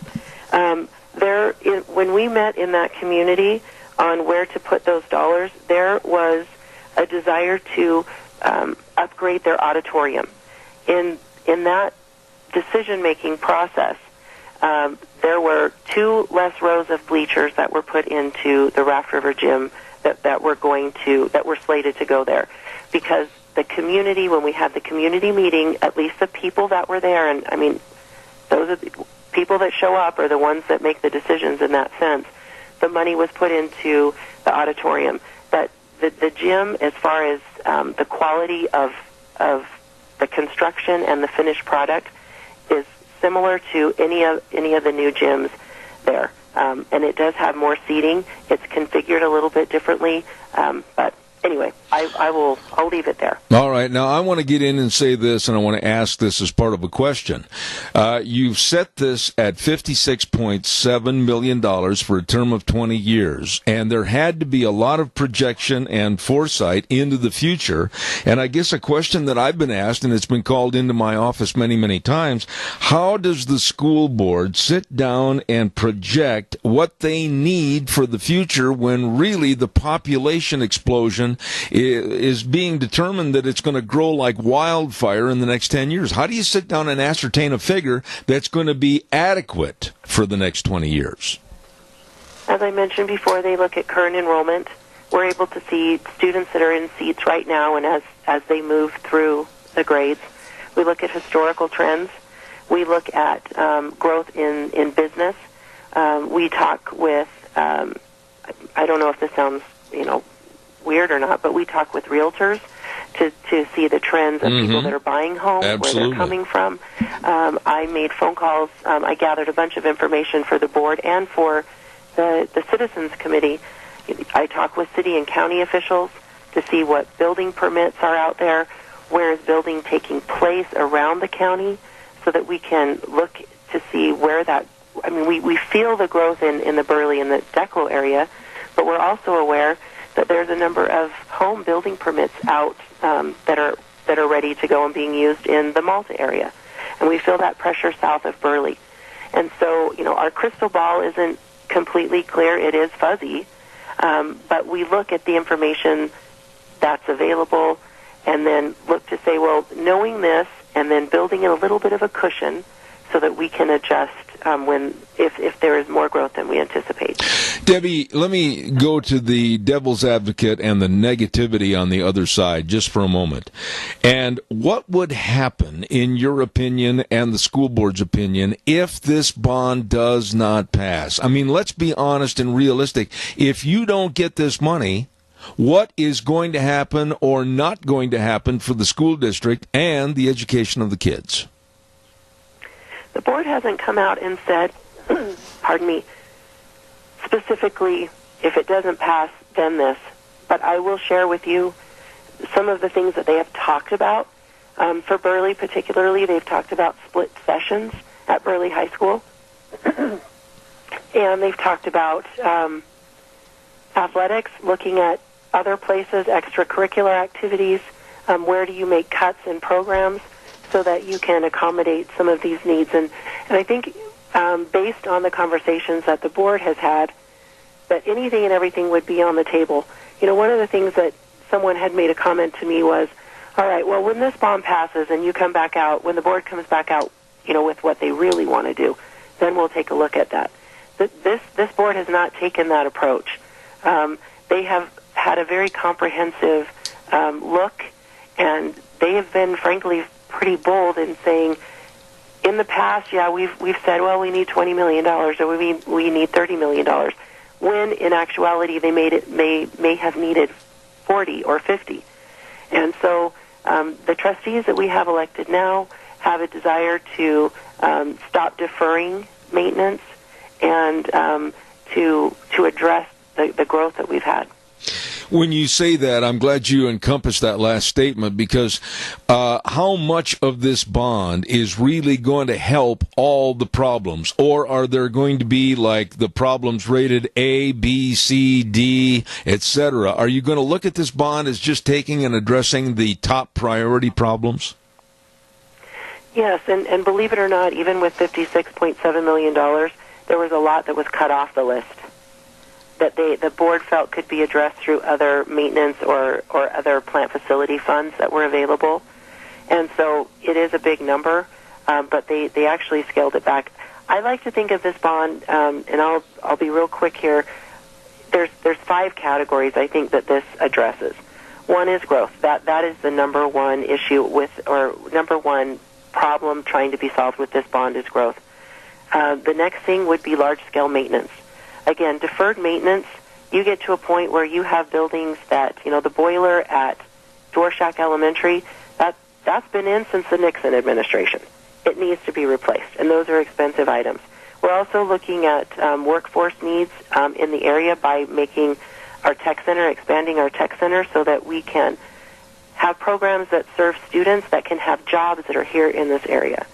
The other issue that we're looking at across the board is having heating and air conditioning, ventilation upgrades. And then the last area, I think, would be operational efficiencies. How can we take the scattering of certain things, consolidate it into more localized areas so that we're not maintaining so many things? You have given a complete summation in a very short time this morning of why the necessity of having the school bond election of $56.7 million. Now, in the time remaining, and I'm really short on time, give us the parameters of how they vote, where they vote, and when they vote. Early voting actually started yesterday, so that's something that we always encourage people to do, is to go early vote. The election day, again, is March 12th. 18 years or older, you can register at the poll or your precinct, wherever you vote, and the precincts are open from 8 a.m. to 8 p.m. I know that, again, there's a lot of information out there. I would really encourage people to go to our school website, cajaschools.org. There's a whole section on the front page. It'll say Facilities Bond 2019, and there's more information than people probably want. But it's a really good one-stop shop in that sense that they can put their assessed value into a tax calculator. It will figure that out. It'll show all of the projects that are happening at your school. Of course, we'd like to know what's going on countywide, but people want to know what does that mean for my school and my town. Absolutely. There's a bunch of pictures of what the facilities look like now, what we anticipate them to look like, and we're hoping that people will take the time to learn. Cassia County Schools Communications Officer. She has always been very informative on this program. Debbie Critchfield, thank you. And I know we're going to be talking about this issue again before March 12th. Thank you so much for your time this morning, and I hope you feel better. Yes, and thank you for the patience with my voice. So appreciate it. That's all right, because they have to put up with patience on me every day. So thank you very much. Good day. God bless. Thank you. Debbie Critchfield with Cassia County School District as the communications officer, and talking about the proposed March 12th voting on the school bond election. We got to get a weather forecast on here really, really fast. And the weather is brought to us this hour by our friends at Phillips Oaks Goodwin Crane and Company. And they've been providing accounting services to the Mini-Cash area for well over 50 years. These are the professionals. These are the people that can really help you, your family, and your business with the best of tax return preparation, tax planning, financial statement preparation, retirement planning, all of this and so much more.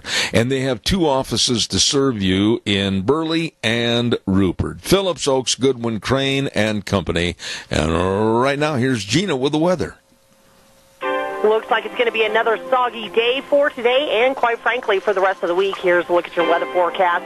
Rain and snow showers off and on throughout the entirety of today. Mostly cloudy skies. Expecting winds out of the south at about 10 miles an hour.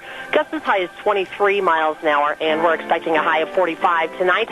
Rain showers likely. Cloudy skies with a low of 37 tomorrow. More rain is in the forecast with a high of 48. That's going to continue for Wednesday night with a low of 34. By Thursday, more rain showers are in the forecast. Going to be breezy as well. Expecting a high of 44 by Friday. Maybe we'll see some sunshine and a high of 38. That's a look at your weather forecast for Zeb at the Ranch. Oh, my. Build the ark, Noah. Load the animals. It's going to get wet.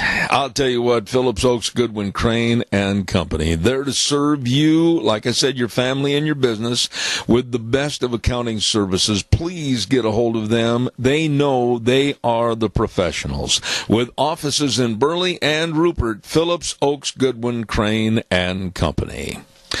Wow, we've got a busy hour coming up this next hour. We've got Dr. History in the studio for the first time in about 3.5 weeks. And then at 10:32, Dr. Marty Nemko is going to be on our program. So we've got a full hour coming up from 10 to 11. Again, a reminder, we're going to have Lunch Bunch this Thursday. Yep, at 11:30. It's going to start at Denny's Restaurant, 611 North Overland in Burley, and we urge you to be there. And our thanks go again to Walmart, Smith's Foods, Hanson Mortuary, Stokes Groceries, Doug Martin, and Denny's for all the gift certificates that we're going to have in the drawings. Big thank you to Cameron and Siemens Insurance. They care about your life insurance and health insurance needs, and they're located over on Highway 24 in Rupert. You know, they're really devoted and accessible to serving you. Call them, make an appointment, and sit down and make sure that you are protected. Call them today, 436-4424. That number again, 436-4424. Cameron and Siemens Insurance, Highway 24 in Rupert. Absolutely great people. Let's see, what else have we got cooking here today? Tomorrow on the program, let's see, we don't want to miss, we got some really, really strong people, including Megan Barth. I get a lot of requests to have Megan Barth on the air. She's going to be on during the 10 o'clock hour tomorrow, and she, above anybody else, really tells it like it is. Going to be good. Looking forward to it, along with many other guests from all across the United States. Right now, it's time to send it back over to Wheels. We'll be back in 7 minutes.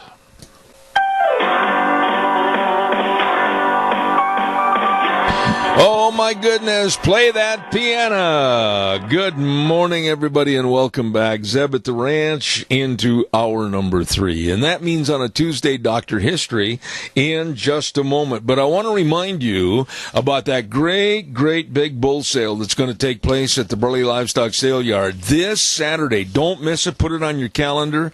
Absolutely the best of bulls, and their program, the Sheridan Ranch Bull Sale, emphasizes calving ease, structural soundness, absolutely the best of cattle, the best of bulls. Functional powerhouse, sons of great sires, the bull sale coming up this Saturday. 24th annual bull sale, Cordell and Patty Sheridan. It's going to be this Saturday starting at 1 p.m. at the Burley Livestock Sale Yard. Lunch provided at noon. Don't forget, this is an outstanding sale. Free delivery on those bulls up to 300 miles. You better check it out. 24th annual bull sale, Cordell and Patty Sheridan, this Saturday at the Burley Livestock Sale Yard at 1 p.m.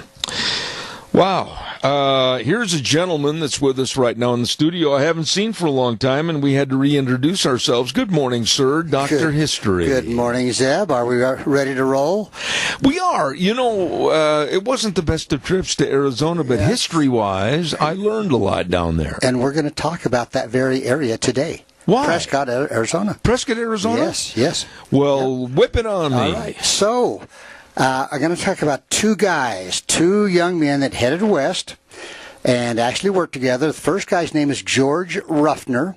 The other guy's name is Jim Parker. Okay. So those are the two main characters we're going to be talking about. So George, his family roots were already planted in Arizona history when George arrived around 1880. He was a tall, lanky, 6'4" cowboy. He was a popular sheriff with a reputation for fair play. He was a fearless lawman. He always got his man. It was said that he could track bees in a blizzard. Now, that's pretty good. I got to think about that one.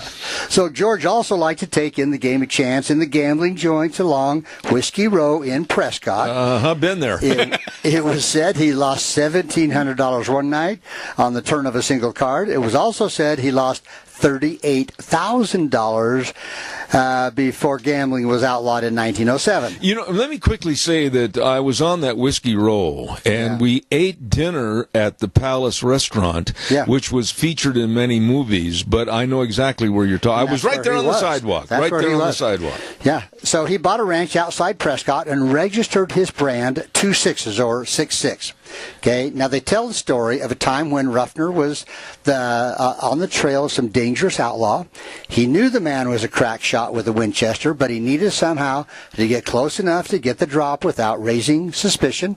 So picture this. He took off his hat. He tied a handkerchief around his head, then tied up his stirrups on the saddle. Then he covered his saddle with a tarp to make it look like a pack. Okay, you got the picture? Sort of. Okay, his deception was complete. He ambled toward the outlaw's camp, pretending to be just a lonely old sheepherder leading his pack horse. The scheme worked beautifully as the unsuspecting bandit allowed him to walk right into camp. The rest was easy. Ruffner had the drop and made the arrest without incident. Holy cow. Kind of a smart way to do this. I would say. So now perhaps George's most sensational case was the pursuit and capture of this guy named, his real name was Fleming Parker Jim. They also called him Jim, so I'm going to say Parker or Jim. Now, Parker was a small-time cattle rustler and horse thief up around a place called Peach Springs, which was really more of a nuisance to local ranchers than a real outlaw. He's kind of a rookie, I guess you'd say. Yeah. And he might kind never... of a Jussie Smollett, I guess. You know, the guy that had the fake police reports. No, well, surely you follow the news. No. Anyway, he might never have been known outside his neighborhood if one day he hadn't decided to rob a Santa Fe train. Oh. So here's Jim Parker.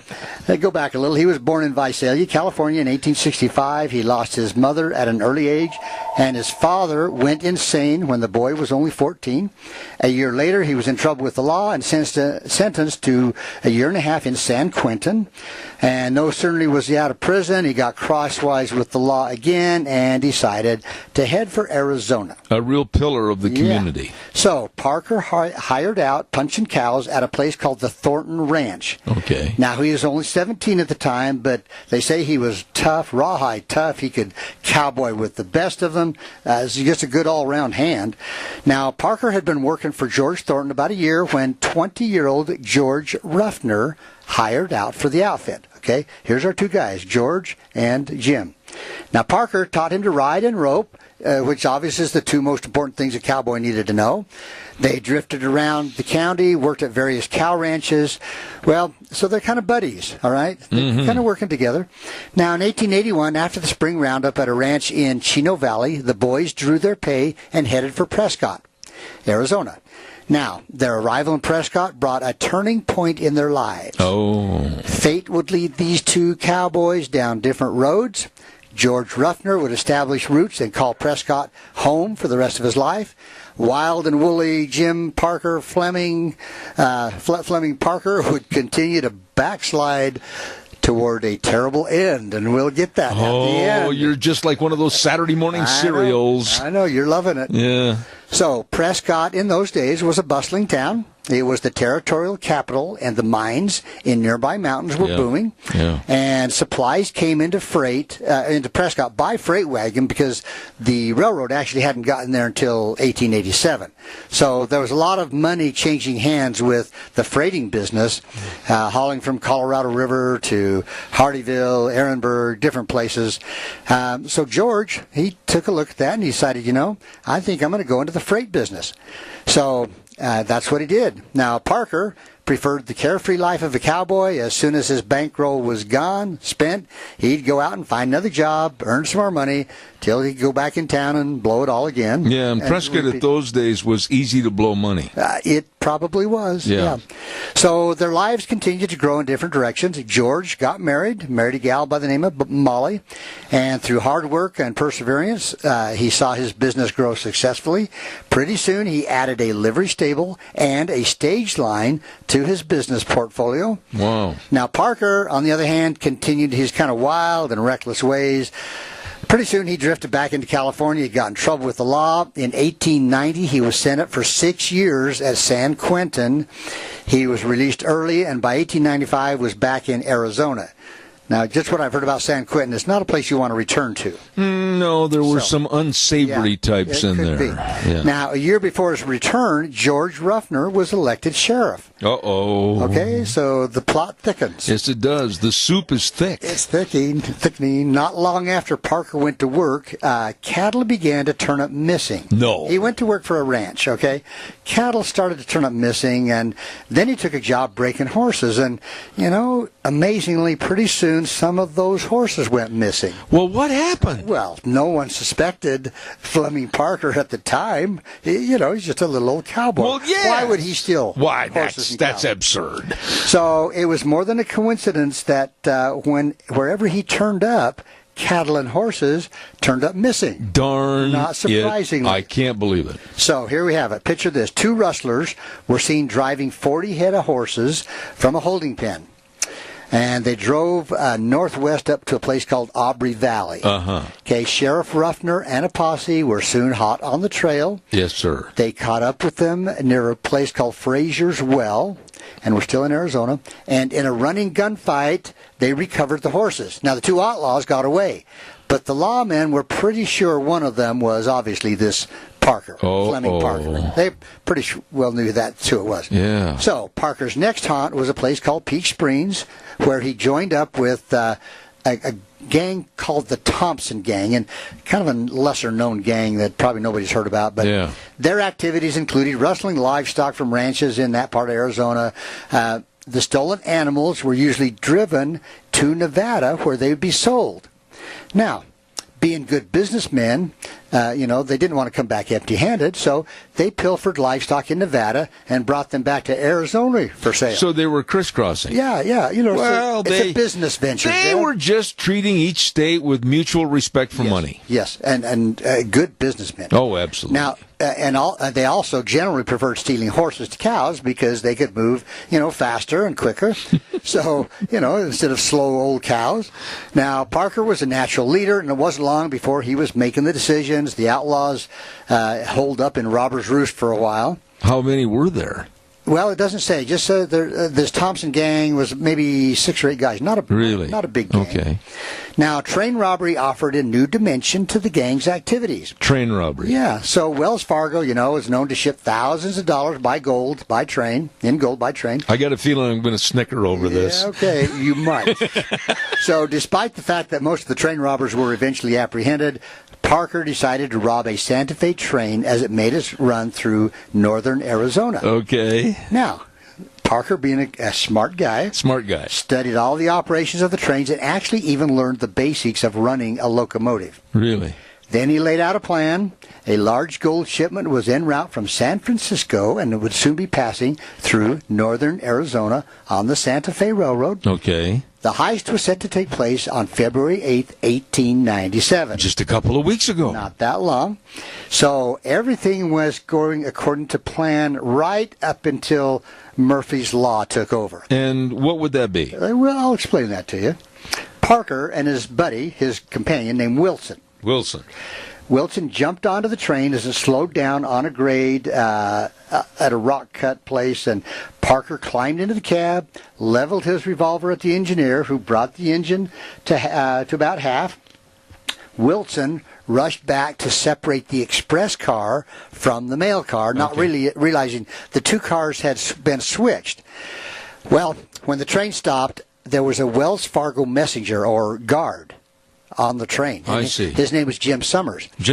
And he became suspicious because the train was stopping where it shouldn't be stopping. Yeah. Well, he stepped down from the train, had his pistol in his hand. As he was walking toward the front of the train, he spotted Wilson. And then what? The Wells Fargo man had the drop. 2 shots rang out, and Wilson went down. Uh-oh. Done.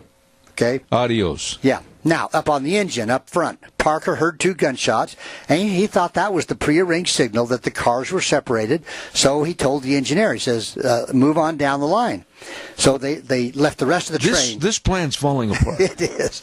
You know, it wasn't until they came to a stop where they actually had their horses picketed or tied up right there that Parker realized Wilson was missing. His partner was gone. Okay. This might have been a bad time. Yeah. Well, making the best of a bad situation, he rifled through the mail pouches, and the disgusted outlaw then slipped away in the dark with a net gain of $5. All that for $5? And a dead partner. And a dead partner. Yeah, $5. So, anyway, after the robbery, a posse led by George Ruffner, here comes George again, was formed in Prescott. Now, Parker, knowing a posse was on his trail, tried to confuse him by cutting back, crisscrossing, circling around his pursuers. He kind of played with them a little bit. You know, and after nearly a week, the posse was able to get close enough to get Parker in their rifle sights. Well, no, was he traveling with anybody else in his gang? No, now he's alone. He's alone? Yeah. All right. So they were able to get him in sight, but he was on a rested animal, a fresh horse, and the lawmen's horses, they were tired. They'd been going for, days. Well, he escaped in a hail of fire. They were shooting at him, but he got away. He got away.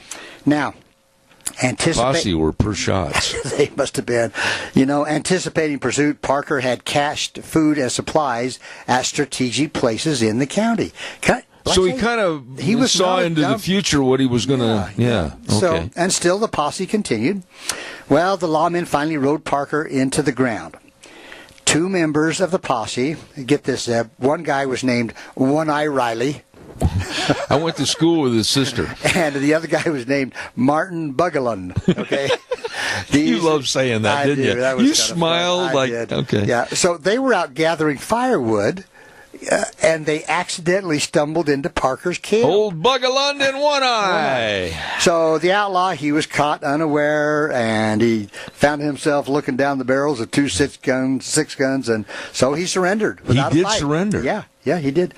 So Fleming Parker likely would have gotten a light jail sentence for this crime until something else happened. Oh, tell me. So... on May 9th, 1897, he and 2 other prisoners made a daring break from the county jail. 3 guys, Parker, Lewis Miller, and a guy by the name of Cornelia Serrata. They overpowered the guard, and on the way out, Parker grabbed a sawed-off shotgun. This he shouldn't have done. Not a good thing. No. So, picture this. They're leaving the jail. Leaving the jail. So, Lee Norris was a deputy county attorney. Now, he overheard the commotion, and he came to investigate. Okay, maybe he shouldn't have. He maybe should not. Yeah. He opened the door just as the 3 escapees were making their bid for freedom. Uh-oh. Too late, Norris tried to turn and head back through the door. He was cut down with a load of buckshot, and he would die later that night. Oh, my. And, of course, it was Parker that did the shooting. Yeah. So, up until then, he may have gotten off somewhat easy. Not now. He's in trouble. So, the posse caught up with the escapees.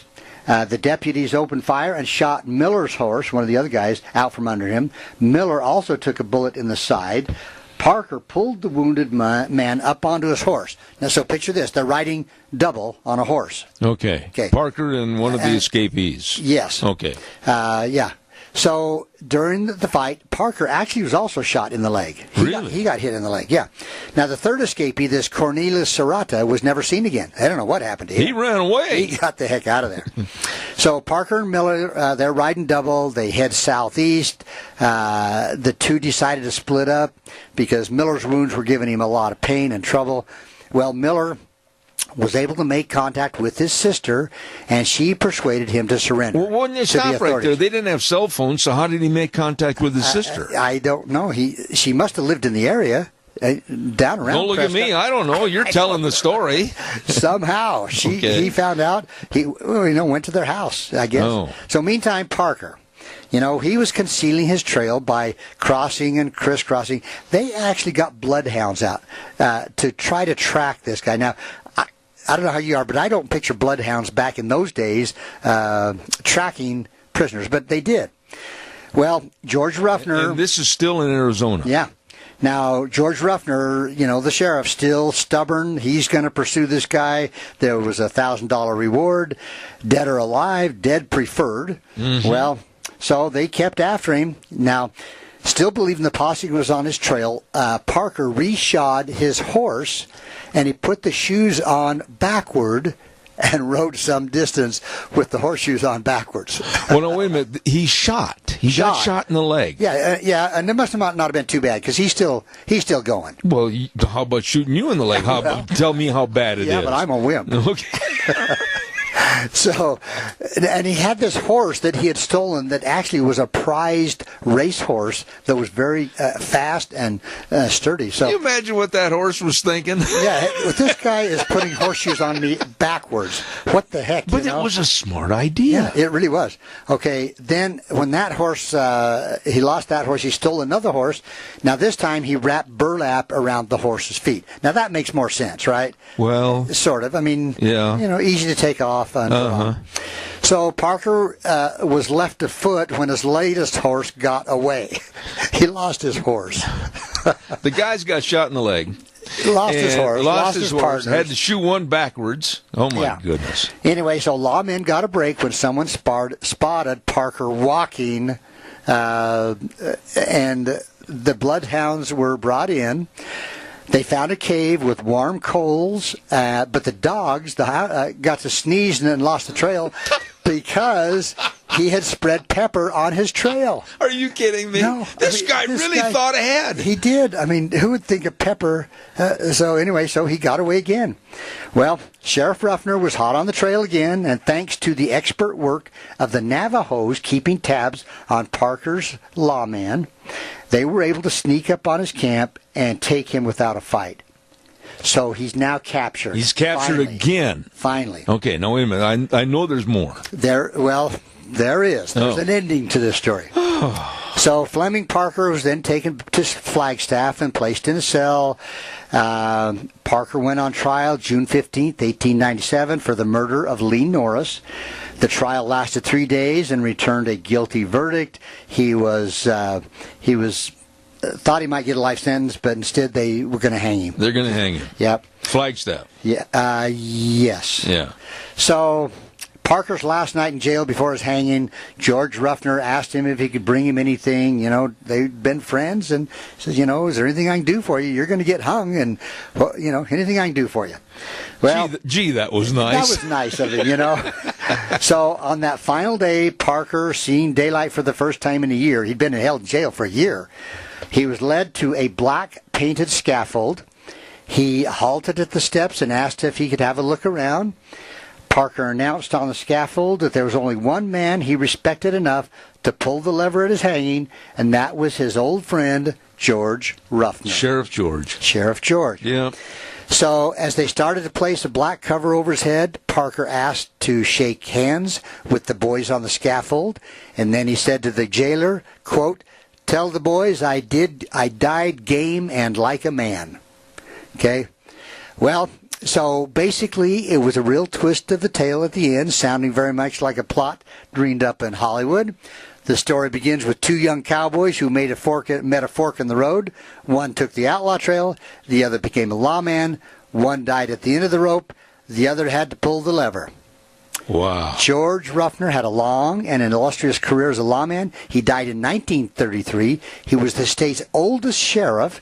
He became the first Arizona inducted into the National Cowboy Hall of Fame in Oklahoma City. No kidding. George Ruffner. I'm going to go look that up. Now, here's you got a picture of him? Let's see. You don't know? I do. Actually, let me show you this. Sheriff George. Okay, that's the horse that he rode that was a prized racehorse. Is that an honest picture? Yeah, I believe it really? is. This is the horse that he rode. Holy cow. He stole it, and the owner got it back eventually. Okay. With the shoes on backwards. Well, hopefully they took care of that. Okay. Okay, now this is the actual picture of the hanging, Zeb. Oh, that's an actual picture? Yeah, that's the actual picture of when he was... Wow. He was a little bitty guy. Yeah, not big. Now, keep in mind, George Ruffner was 6'4". Oh. He was a big guy. Okay. So he's standing there. And it looks like he's on the gallows with a suit on. Isn't it? It does, yeah. He's getting to, and I'm just going to guess that the guy on the far left, it looks like a big tall guy, is Ruffner himself. Probably George Ruffner. Yeah. Holy cow. But I thought that was a pretty interesting And that all story. took place in the Prescott and Flagstaff area. Yeah, okay. Prescott area. So. Wow.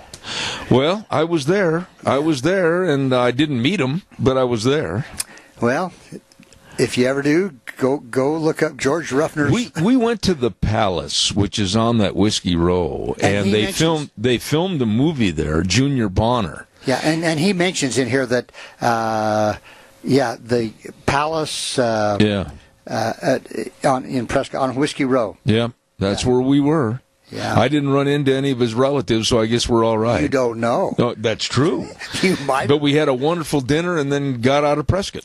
So, hey, it's good to have you back. Good to be back, Zeb. Oh, my friend, thank you. You bet. Dr. History every Tuesday right here on Zeb at the Ranch, and we really thank him for all that he does. Thank you so much. Want to remind you, too, talk to you in a minute, Doc. Thursday, we got a special segment at 10:10, and it's called Cassia County School Days, and it's brought to you by A Child's World at 1308 Overland and Burley. Don't forget all the clothing, all the games, all the puzzles, all the toys, all the baby furniture, everything. It is a family store, and they also have those Cherokee scrub uniforms in there. Oh, you'd better stop in today. Child's World, 1308 Overland and Burley, bringing you A Child's World, bringing you Cassia County School Days on Thursdays at 10:10 right here on Zeb at the Ranch. We're going to send this back over to my dear friend Wheels. We'll be back in about 3 minutes. And now, back to Zeb at the Ranch on AM 1230 KBAR. To reach Zeb, call 436-2244 or toll free 1-866-927-4587. And now, here is Zeb. Oh, my. Great half hour with Dr. History. Enjoyed that. And right now, we're back in the saddle for the next and last half hour. And before we get started with our next guest, I want to say thank you to Patterson's at 421 East Main in Burley. You know, if you're going to be getting a tax refund and you're sitting there going, well, what can I do with the money? Maybe you need a new television. Well, how about checking out the Samsung or the Sony or the Toshiba TV sets right there at Patterson's in Burley? Or maybe you'd like to have a home theater system. They've got the best for you at Patterson's. And car stereos and speakers, it's all there. Complete sound systems at Patterson's. Don't forget they're open Monday through Saturday, 9 to 6, and they're waiting to serve you. Curtis and Lorena, the whole crew at Patterson's, 421, let's get the address straight, Zeb, 421 East Main in Burley. Right now, we're going to go to the phone line again, and I'm anxious to get this gentleman on the program this morning. He has written the book, Careers for Dummies, and I can't wait to talk to him. Dr. Marty Nemko, good morning, sir. How are you? I am well. Pleasure to be with you, Zeb. Well, the pleasure's all mine. I think before we go any further, you're an award-winning career coach, education reformer, author of the books Careers for Dummies and What's the Big Idea? Let's start, first of all, with your books. What's the main theme that you're trying to project in these books? Well, it depends. Let's start with the Careers for Dummies thing. Probably the most counterintuitive idea is that following your passion is often a bad idea. Because too often we have the same passions. We have a passion about being in sports or entertainment or saving the environment or whatever. But the problem is that so does half the population, and therefore your chances of getting a good job, paying well with benefits, is poor because supply and demand means they can get volunteers. So that's perhaps the most counterintuitive concept, because it seems like every career counselor in the world says, do what you love and the money will follow. Well, too often do what you love and poverty will follow. Mm-hmm. Okay, so how does a person, let's say some of these millennials, how do they make a discernment as to what should I do, where should I go? Couple of thoughts. First, it's wise in my mind to have your head in the clouds but your feet on the ground. I like that. I'm not asking you to completely give up on what you believe in and what you care about or what you're good at, but you also need to also take into account where the jobs are. So if you want to be the next Oprah or the next Zeb, you know, the chance of making a good living at it, you know, the chances are pretty small. But if you like the idea, let's say, for example, let's say you admire Zeb Bell, you think he's amazing, and you think, oh my God, what a cool life it would be to be the next Zeb Bell. I think what I'm going to do is I'm going to recognize that you can't make money in radio unless you're one of the very few superstars, you know, you're Rush Limbaugh or Sean Hannity. But you know what? I love speaking, so maybe what I'm going to do is I'm going to get into training, either corporate training, or I'm going to get to be a salesperson where I make sales presentations to groups. Or in my spare time as a hobby, as a volunteer thing, I'll volunteer at the local radio station at my college or in the local community. That's the balance between head in the clouds and feet on the ground. You know, I agree with everything you said, and I will say that a lot of the niches, if you don't mind that terminology, are filled. I was blessed and have been blessed in this business, communications and radio business, for the past 50 years. And today, I don't think the same can be said of the future as to what's available, the route that I took. I suffered a lot of hardships. I went through a lot of school of hard knocks, and I don't know if the opportunities are there today like they were, and I don't know today if the kids are tough enough to persevere. Well, I'm not going to put down a generation. I think there's tremendous variation. It's very easy for us as we get older to say, that young generation, they don't know about the work ethic. They don't know about responsibility. They just know how to hold a placard, raise it up, and protest. Well, you know, that's just true for some people, but I wouldn't condemn an entire generation. No, I totally agree with that. Totally agree. And so, you know, even, you know, it's not just a little pivot. It's not like radio is dead, terrestrial radio, so let's create a podcast. No. There are 10 zillion podcasts out there. Yep. So the chances are you're not going to make a great living doing that. But the ability to communicate effectively, verbally, in a group, on the fly, thinking on your feet, that is always going to be in demand.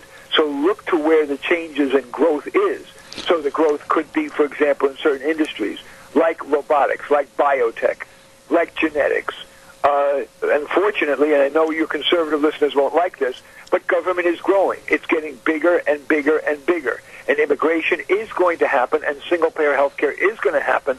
So being involved in the health care, you know, whether you're holding your nose or not, getting involved in a company or a nonprofit or government agency that's, for example, involved in single-payer health care or legalizing the illegals and using those verbal skills. If you are a think-on-your-feet talking person, doing it in those environments is a modern way, is an up-to-date, realistic way of keeping your head in the clouds but your feet on the ground. You know, Marty, I hope you don't mind me calling you by your first name, but Marty, I agree with everything you said, but I think you will agree with me, going back to what we were talking about a moment ago.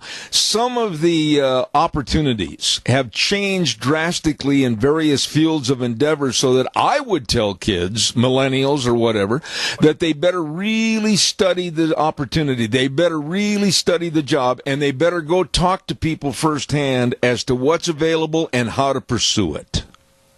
Not quite. Yes, you want to be aware of what's available. It doesn't require so much great study. It doesn't take a genius to know, although my book does, you know, Careers for Dummies, does talk about careers for the future. It has 350 careers, but study implies like it's more work than most people are willing to do. But everybody knows, for example, that those fields that I just talked about, robotics, artificial intelligence, genomics, biotech, government, immigration, cybersecurity, those are top of mind for a lot of people, and they're growing. So you don't need to study it very much. And also, we don't, in the old days, yeah, you need to talk to somebody. But, you know, people who are in power, who are really smart, they're way busy. This is not, you know, I don't know where exactly, you know, maybe in certain slower parts of the country where things are rural and this pace is still, you know, is still slow, fine. But certainly in many, many areas, you won't even get a call back. If you say, you know what, I'm interested in being an architect, and you leave a voicemail and you say, would you call me back? I'd like to know a little bit about what it's like to be an architect. The chances are you're not even going to get a call back. So the modern way of doing that, what used to be called informational interviews, is through the Internet. Google is an amazing invention, although the search results are incredibly biased, liberal biased. Nonetheless, it's an enormous source of fabulous information. So if I wanted to be an architect, and I realized that we're genuflecting into whirling dervishes of environmentalism, so I say I better be a green architect who specializes in tiny houses. I will Google green architecture careers, architecture jobs, And from that Google search, I will find articles and videos that will teach me more than I could get from any one or even two people, even if who did give me a call back. Does that make sense? Absolutely. Let me ask you this, and it's kind of a open-end question here, but I'm not condemning the millennials at all, because there's a lot of sharp, hardworking millennials that are now business owners, business managers, etc. But I think in general, with the millennial generation, that we need to somehow reinstill a work ethic so that they want to go out and achieve. They can succeed if they try. Wouldn't you agree with me that the work ethic in this country has been diminished? Partly. I certainly am very concerned about two factors that are reducing work ethic. One is the massive mainstream media move to legalize marijuana. Marijuana hurts motivation, hurts memory. It's the Chinese and the Indians are laughing at us as we are moving headstrong to make our population less motivated and lower its IQ. It's crazy. I also think there is an appropriate, and again, conservatives are not going to like this. I'm very much a moderate, because there is too big a gap between the rich and poor. So we've got this very small percentage of people who run banks and the like who are making zillions. And we have a large number of people, even those who took on the enormous student debt of college, who are having a hell of a time finding a job. And so they're understandably dispirited. And instead they do hold a placard and they say, Green New Deal, Ocasio-Cortez, we love you, Bernie Sanders, we love you, Bernie, etc. So I think that it's not that the generation is entitled and that they've been mollycoddled. I'm not convinced it's that. I think we need to help kids with two things. On a micro level, if I'm talking to a son or a daughter, I say, yeah, there's a lot bad that's going on in society that mitigates against you, and I'm being really honest, especially if you're a white male. It's really, really much harder today for a white male to get a good job. There is an obsession with getting more women and minorities, and merit is being moved to the back seat. But if I had a white male son, I would say to him, son, it may not be as easy, both because of the anti-white male reverse discrimination, but also because, the offshoring, automation, you're going to have to bust your ass, kid. And let's sit down, let's figure out what your best thing. Are you more of a word person? Are you more of a people person? Are you more of a tech person? Are you an office detail person? Are you an entrepreneurial person? And within that, let's find a niche within that is going to capitalize your strengths, and let's go, give my term, balls to the wall to get you a great launchpad job, and then you've got at least a shot. Unlike the many other millennials who are going to be sitting and vaping their way into oblivion all day. Yeah, but that's what I would tell my son or daughter, of course. Yeah, but Marty, wait a minute. Stop right there, because I need you to expand on what you were talking about a moment ago when you said the anti-white male attitude in this country. It seems like it's becoming more pervasive. It's growing like a cancer. How do we stop this and turn it around? Can't. And this is, one of the benefits that I've been in radio, and I've been a writer and a thinker for an awful long time. At my age, the benefit is honesty. The left has won a war without a shot being fired. They have taken over society's mind-molding vehicles, schools, the colleges, and the media. And they are training the next generation to think that white males have not earned their privilege. They have unearned, they don't even use the word earned, white male privilege. And so that concept, which has its origins in Marxism, of trying to make everything equal, doesn't matter merit. You could be, there have been study after study that show that men for example, who claim to work full-time, work far more hours in their full-time work than does a woman, but nobody will ever report that. And that is an incontrovertible fact. And so all you hear in the human resources departments, in the universities, is get me a woman or a minority to redress the horrible privilege that white males have, these theoretical BS concepts like intersectionalism, that is another way to just unify all the have-nots. White males are, and I am not a right-wing guy.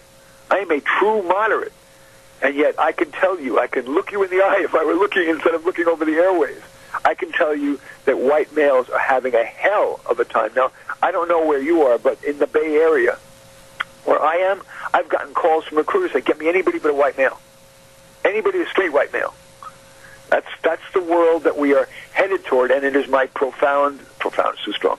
I deeply believe that because the society's mind molders have been taken over by the left, and the media bias is just unbelievable, that we will have a leftist president like an Elizabeth Warren, I believe, and we will have policies that are going to be very much additionally anti-white male and anti-meritocracy. I don't care the color of your skin. I don't care if you're green or Asian or white. I want the best man or woman to get the job, and that is less and less and less likely to happen, and all of us will suffer, whether it's in the products or services you get, or in an inability to get your child into a good college. It is scary to me, and I think it is a formula for Americans' devolution into a third world nation. Let's talk a little bit about, you mentioned Elizabeth Warren, and you can go right on with Kirsten Gillibrand. You can go right now to AOC, Alexandria Ocasio-Cortez, and the feeling like they are in total control. It's a feminist movement, and you men are going to get out of Dodge City. We may offer you a job flipping burgers, but nothing else. There's no way you see we can overcome this? Absolutely not. Not when the smartest thing the left did was to take control of the minds. When all the schools are educating the next generation, all the movies. I did a review of the top 10 children's box office movies of all time.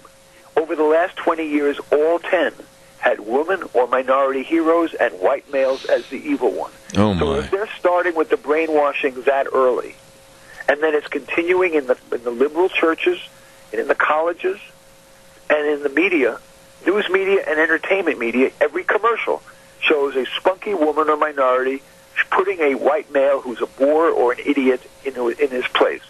That unbelievably pervasive message, that censorship of merit-based decision-making and merit-based information, is far more extreme on the left, what the left is doing, than the McCarthyism from the right that the left keeps harping on 75 years later.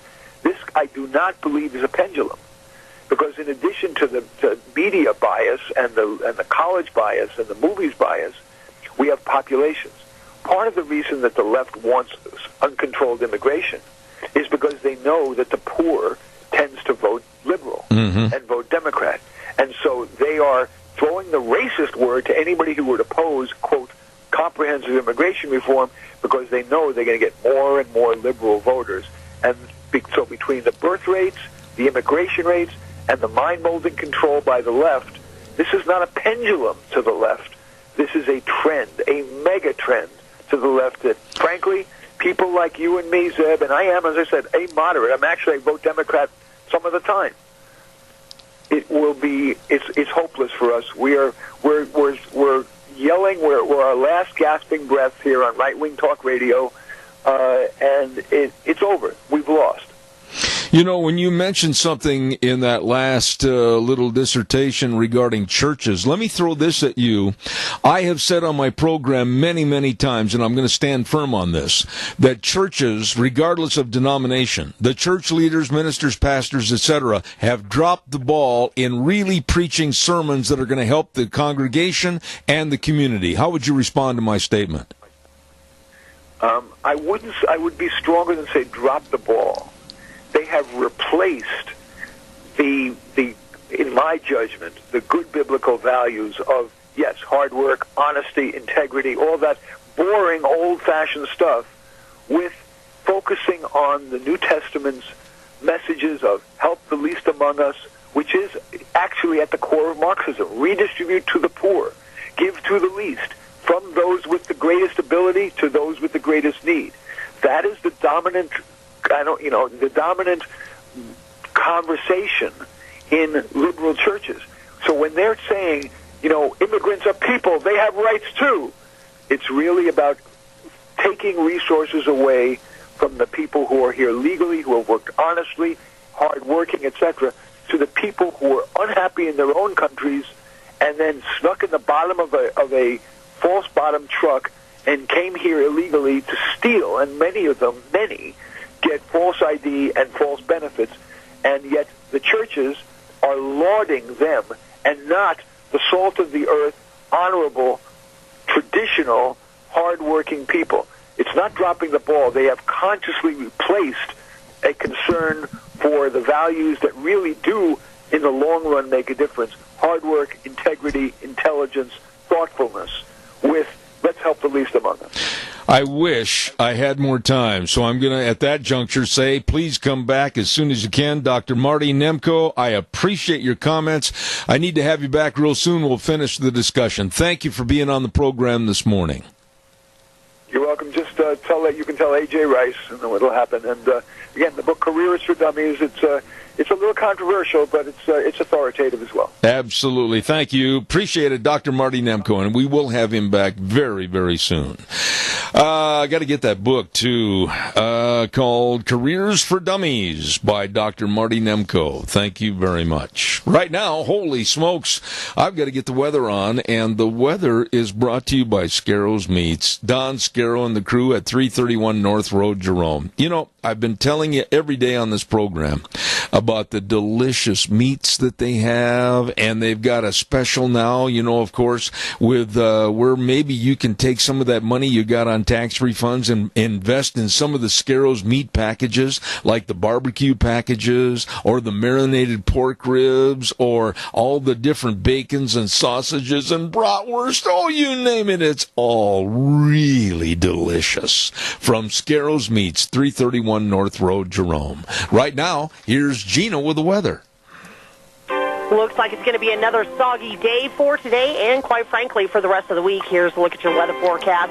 Rain and snow showers off and on throughout the entirety of today. Mostly cloudy skies. Expecting winds out of the south at about 10 miles an hour. Gusts as high as 23 miles an hour. And we're expecting a high of 45 tonight. Rain showers likely. Cloudy skies with a low of 37 tomorrow. More rain is in the forecast with a high of 48. That's going to continue for Wednesday night with a low of 34. By Thursday, more rain showers are in the forecast. Going to be breezy as well. Expecting a high of 44 by Friday. Maybe we'll see some sunshine and a high of 38. That's a look at your weather forecast for Zeb at the Range. Wow, build the boat. We better load the animals. I'll tell you, it's going to be really wet for the next couple of days. And, of course, our weather brought to you this hour by Scarro's Meats, 331 North Road, Jerome. Number to call, 324-7657. They are changing the way we eat, one delicious bite at a time. Bring on the bratwurst, Don. Thank you very much. Don't forget, we've got Lunch Bunch on Thursday. Yep, at Denny's Restaurant, and that's 611 North Overland in Burley. My, we're going to have a good time. We give away a lot of door prizes, like from Walmart, Smith's Foods, Hanson Mortuary, Stokes Groceries, Doug Martin, Denny's themselves. Oh, boy, it's a lot of fun. Starts at 11:30 at Denny's Restaurant. This week, Thursday, Zeb's Lunch Bunch at America's Diner. Going to be a lot of fun. Want to remind you, too, about our major sponsor, and that's your Magic Valley Les Schwab Tire Centers, and the Founders Celebration going on for this month of February. Doing the right thing matters since 1952. Mr. Les Schwab started a dynasty, and all the respected dealers of your Magic Valley Les Schwab Tire Centers, they're proud to be a part of this Founders Celebration. They've got a lot of the great tires on sale that you need for your car, your pickup, your SUV, whatever. Go in and check out the savings during the Founders Celebration at your Magic Valley Les Schwab Tire Centers. The best in brake service, front end alignment, shocks and struts, batteries, all of this and more. With Lane and Rupert, Dave on Blue Lakes and Twin, Mike and Buell, Mike and Jerome, the Twist family in Paul, Daniel on Poline in Twin Falls, and my buddy Randy on Overland in Burley. The best. Your Magic Valley Les Schwab Tire Centers. Going to wrap it up and put it back in the corral for today and say we'll be back tomorrow morning at 8:06 and ride the horse for 3 hours from 8 to 11 right here on Zeb at the Ranch. And we always say at the end of the program, the way things were are the way things ought to be. And don't forget, the world needs more cowboys. See you tomorrow morning.